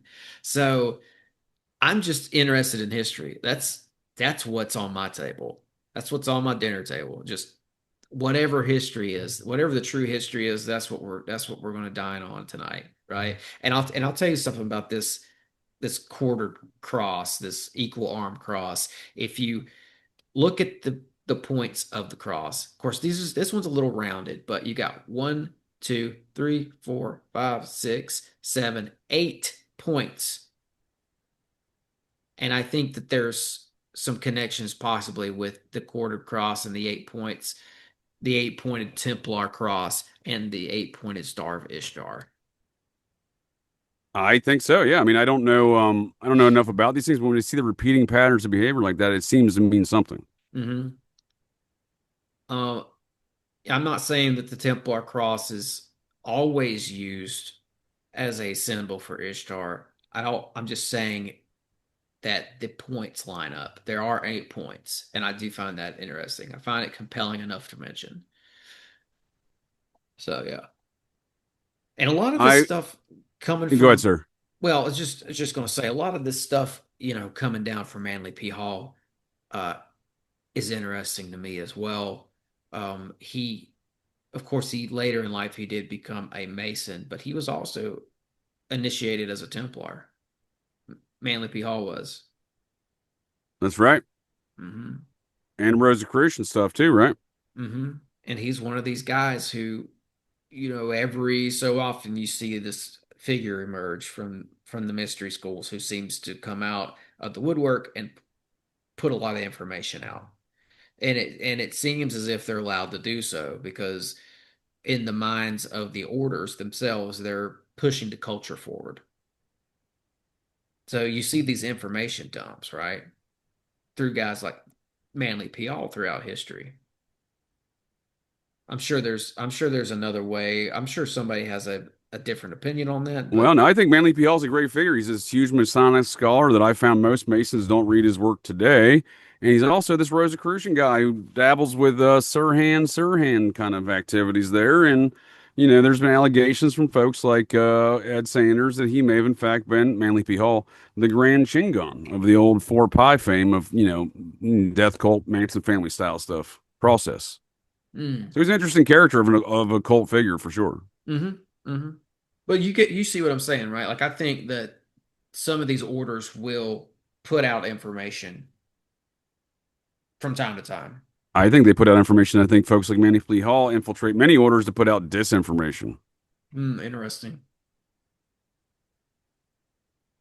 Which, Yep. yeah, okay, yeah. I mean, I'm Well, sure let's there's let's that look at an too. organization like the Society of Cincinnati founded Pilgrim Society that King Charles and the royal family over there in England such venerate, and folks like Henry Kissinger and a lot of these other folks that I can all readily describe as anti-liberty communists, bastards that are part of it. But and again, somebody like a lot can be said about politics. I don't play in any of it, but folks like Tucker Carlson is a part of the Pilgrim Society. So Tucker Carlson, who's most firmly rooted within a lot of spooky activity with his father, who I would actually argue has done a lot of libertarian type of activities, regardless of things. Again, a lot of these groups and unintelligent agencies, they like to get involved in the same battlefield. So saying that they're all involved in one thing is not exactly the case. It's far more less black and white, more gray than that. Let's take, for example, Dick Carlson, Tucker's dad, outs the transgender campaign nationally. He's the first journalist to do that in America in 1974, outing a man who decided to be a woman professional tennis player. This is a big outrage against him for doing so, but it is that element fighting against that globalist element or anti-liberty element, and we see that primarily operating in our current times. One of the major areas is the Pilgrim Society. And we see somebody like Tucker Carlson's part of that. Is he part of that because he's part of that group? Is he part of that as an infiltration? We see again the same thing going on with all these groups. The Pope is an American Pope of French Protestant origins with kinfolk in the French chapter of the Society of Cincinnati. The Templars. He's a descendant of the Templars, is what I'm saying there. So we have a descendant of the Templars in the Vatican seat today. So what I'm getting at is there's a lot of things that aren't as black and white as they seem. And I think there's a lot of infiltration. And you see somebody like Manly P. Hall is doing all of this occultism. What is his true purpose? Yeah, I mean, and I think too, like some of the things that you'll see is a big pile of truth with a lie embedded in it. Lots of that, isn't there? There's a lot of that. Yeah, there's a lot of that. Especially around the Templars, isn't it? Everyone wants to say, oh, the Templars invented banking. Oh, the Templars were this powerful group. No one talks about the Knights of Malta, the Teutonic Knights. They didn't get put down like the Templars did. The Vatican invented banking, not the Templars, who then employed by the Vatican. So again, a lot of things are misdescribed today and done so in a misinformation fashion, like you're saying. hmm I've also heard that it was Arab people who invented banking. I mean, Right? I don't have a dog in the fight here. I'm just saying I don't. But did you see that the Vatican is putting out this mega concert with like John Legend and Pharrell and Carol G? No, I did not see that. It's wild, bro. I just saw an That's a weird advertisement. group. Yeah, it's like, is this the end of the world or what? Why is the Vatican putting on John Legend concerts? Well, do you remember at the Isn't he height of the like married Podesta to? emails, at the height of the Kevin Spacey accusations, Kevin Spacey was hiding out with his then boyfriend, Prince Andrew, along with Tony Podesta in Vatican City, numerous reports and sightings therein. So it makes you wonder again with these factional divides, what is really going on in this world? Are all these people working together? Or Yeah, they all want to be in the same battleground and playground, and they have factional disputes that within these groups. man, I know, just Chrissy Teigen, right? That's John Legend's wife. Well, She's dude, Kevin Spacey just was at Cannes Film Festival with his new movie, dude. And this is a dude who's got numerous accusations of right. very hood rat shit, Yeah. and all of those witnesses died, Uh, yeah, that's with the so exception of one who seems to got paid off, but the other ones met a mysterious demise. right. It's got the JFK air to it. Like a lot of the witnesses just seem to die suddenly, especially the people who are at the hospital who witnessed JFK's body. A lot of those people, they killed like 200 people who worked in those hospitals. Cleanup crew, dude. Yeah, Cleanup crew, man. aisle six. It's wild. It's wild. So that Patty, little demonic creature, I covered it. I can't find the actual dig, but it is. We can. If you want me to fast forward through my show here, I will find it for us here to nah, close out that's the okay. show. But That's okay, bro. We can close. folks can check it out on my Death to Disney show I did, discussing how I believe Disney's demonic creature, and I was wishing the hurricane at the time was going to take out Orlando's Disney World, not the people, just the demonic mouse. Yeah. Yeah, I mean, yeah, I mean, I'm sold on this one, man. It looks just like Disney or Walt Dude, or I just whatever. I apologize. I shouldn't. Whoa, whoa, Mickey whoa, Mouse. whoa. What's going on there? Whoa, my apologies. This is Yeah, out of let's control. yeah, man. Why don't we why don't we close this out, bro? This has been a good one. Yeah, my computer's acting jacked up right now. Thank you, sir. I think it might be possessed by a demonic mouse itself. How about, do you need to share anything else? No, no, that was Okay. it. I was just trying to close that out there for Okay. us. Well, no, I'm forever intrigued by the ancient demon Mickey Mouse. I think there's a lot more stuff like that than people realize.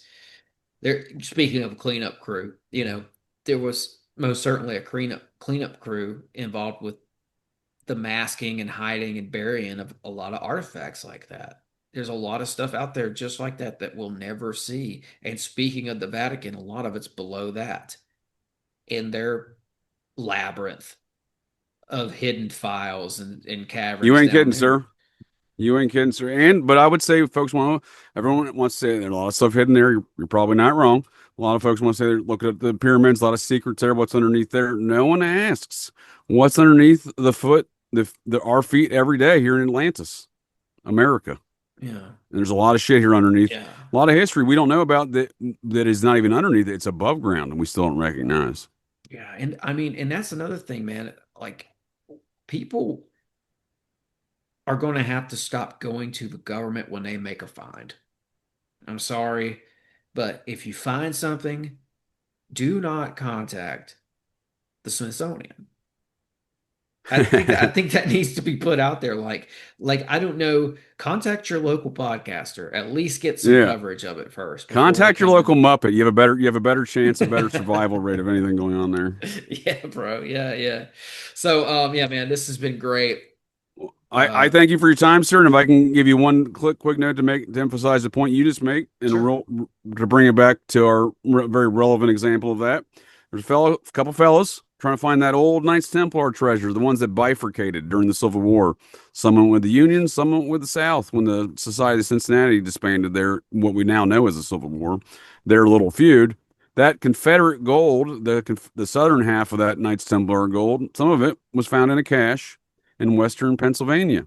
Those fellows contacted the authorities, and the FBI not only tried to arrest them later, they stole the gold. Mhm. Yes, I've heard about this. Those guys are still alive, right? Those treasure Well, hunters? to my understanding, but they've been threatened, sued, and threatened of arrest, sued I think one of them got sued by the federal government. Dude, yeah. What's that guy? Do you remember his name, JJ? If you don't, it's okay. Yeah, But they have a treasure hunting company, but I don't remember their names off the top of my yeah. brain hole. But that dispute started 10 years ago, sir, and I think it only finally ended 2 years ago in court, You're and those men right, lost. bro. I've heard that guy on a podcast. It's been years, but I Yeah. heard that guy on a Yeah. podcast tell that story. Yeah, you're better let calling your Muppet than the local authorities help you out. Yeah, bro. The FBI. So, I mean, that's what they Dude, they'll think. arrest you, threaten you, ruin your life, and then steal your gold. That's what they think happened with that John Swift silver mine. They think that the government found it long ago, and that the FBI has been the one, like telling people to go out and look for it. Well, on the note of misinformation, you don't think these groups internally within these factions have been feeding each other misinformation for centuries over the locations? So when we wonder why folks like those Stonewall Jackson or that other Confederate general was raiding Union Masonic lodges that were built on mound sites, well, they may have been fed disinformation. Yes, and I don't know. Just on a side note here, since I brought up the Swift silver mine, I don't know how much you know about that and potentially or looked into that, I'm but familiar with it, but I don't, okay, I don't know a ton about it. it's in Not off the top it's of my brain in hole. it's interesting, man. Like I don't have all the information just like neatly shelved and ready to go in my mind right now. So Yeah, I've no been worries, man. I can't even rumors. find my demonic mound situation with Mickey Mouse. So. Oh, you're good, man. But there are uh coded treasure maps or information. What are they? A cipher. There's a cipher involved with that, and it ties into some of the documents, the original founding father documents, like the Declaration of Independence and stuff like Sir, that. I would believe you, but I saw this already in a film. It was called National Treasure. So, Yeah, exactly. But apparently that's the case. I think that shit's real, dude. Again, Yeah, I think a man. lot of this I stuff's know. unknown. There's folks that do know about stuff. There's disinformation and misinformation amongst those groups. So there's Yeah. confusion everywhere. And I think a lot of stuff's not known where things are buried still to this day. Well, yeah, and to your point, like it seems like every other thing I'm talking about these days on this show, there's people don't think it's real, and there's a movie made after it. So they think that it's all just fictional stuff. Well, what are we finding here is like the more and more I continue down my podcasting little road here, I'm finding that okay, the movies are about the real life stuff, like the Yeah. freaking crystal skulls, Yep. man. And they Like the tell you that in a movie. So that way someone can say, oh, you just saw it in a movie, buddy. yeah, That man. way you can post it on Reddit. You can post all these legitimate facts about the Templars in America on Reddit, and someone will reply, "Yeah, nice try, pal. That sounds like National Treasure 3." Because that literally was the response I got. Is that the person who said that? Is that who I think it is? No. Oh, okay. No, that guy had a different. This was just a random Oh, party, okay. but Okay. I was trying to have legitimate conversations with the other man of ancient American history Yeah. lore there. Awesome, man. All right, JJ. Another good one. Tell everyone where Yes, they can sir. find Real you. barn burner, if you will. Real barn burner. Yes, sir. Operation GCD, Sundays and Thursdays. I do some Patreon previews and then Patreon shows. The lives and times of my Operation GCD travels are on Sundays. The true crimes and I say true crimes. I think that term's ridiculous, but matters of crimes and high weirdness that have interested me over the years of my travels, I discuss on Sundays, and then been unpacking the anatomy of the Satanic Panic on Thursdays, and then 9:15, all of them at 9:15 p.m.s. But Wednesdays I do a film review, an occult and/or esoteric, and be great to have you on one of those panels here in the future. If you're a fan of any films specifically, Tim, by all means, please let me know. We'll convene on some of those matters. There's a lot of this. We could even do National Treasure, sir. Not number 3 like that smart ass on Reddit was proposing, but the first and second, because there's a lot of stuff in there. Yeah, like an esoteric review. What? Yeah, what? Because again, once you put it in those films, people are like, "Oh, what is that? The Da Vinci Code?" You have for example, that Priory Scion story I told earlier. Would you watch too many Da Vinci Codes, buddy? You think you got somebody from the Priory Scion stalking you? Well, here's the deal. I am again descended from 19 of those 25 Templars of the Magna Carta, and that's without consideration of maybe 1 or 2 more with George. I'm not even considering the factor of George there, right? When he's descendant of 10, he's got 2 I don't have in my other trees. So technically it could be 21 of those 25. And again, my son being 24. So why wouldn't I have a Priory Scion member inserted themselves in my life if these tales are true?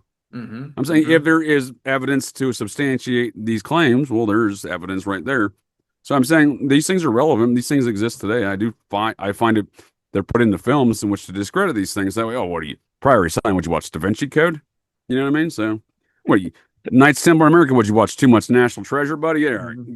Go catch some more Disney movies, like that demonic demon they found in a mound. Yeah. No, I mean, I'd love to join you for one of those, man. But there's all kinds of stuff, and like I said, man, even that whichever Indiana Jones film it was that featured Petra, that'd be number 3 with the legendary Scotsman Sean Connery, sir. Yeah, it's like somebody on Lucas's writing team, or maybe even Lucas himself, was clued in to this mysterious location before the rest of the world knew about it. I just find that interesting. Do you find it also interesting it stars a man of Templar heritage? Who? Which? The legendary Scotsman, Sean Connery. Oh, is he a Templar? Oh, he's got Templar heritage. Heritage, yeah. Interesting, man. Yeah. Oh, yeah, and one more thing, like with the esoteric review thing, did you ever do that movie? What's it called? It's got Tom Cruise and it's got the devil in it. Do you know what I'm talking about? Oh, fantasy? I think so, yeah. Well, if you want to do that, sir, we can do that in the future as well. We'll talk. I got plenty of Wednesdays and then Fridays. We've done a couple barn burners on these topics of ancient America on my Friday show, but highly recommend folks for at least 4 nights a week. You'll find me there live over at Operation GCD. Cool, man. Thanks, brother. Thank you, sir. I appreciate the conversation. You're a man with many details, Tim, and I enjoy your thoughts. And oftentimes, like I accused you of before, you're in my brain hole. You got a lot of good ideas. I like where your head's at, and thanks, man. There's a lot more to discuss on these topics. I think there's a lot more to uncover because not only have we been propagandized, again, that propagandized has caused people to actually go down the actual path of the facts and use logic and reason. When we look at a cross mound, and we look in the land of the and it's sitting in the land of the Templars, let's put 2 and 2 together and call it a Templar art, some sort of connection there, right? And I'm not saying the Templars built that. I'm saying there's some sort of bloodline connections of ancestral heritage here. Agreed. This is the new age of pirate radio, man. That's what we're doing here. We're taking all this information and giving it out for free. Like, do what you will with it, right? Think about it, disagree with it, think about it some more. But this is what we do. And I look forward to working with you again in the future. Well, that's it. That's the show here, folks. So the next time you're out on the town, visiting your local watering holes, or perhaps just meandering around, and you hear the unmistakable sounds of metal clanking, and you spot signs of a disturbance, well, check your 6. Look in that garbage can, 'cause you never can tell. The GCDs may be loose in your town.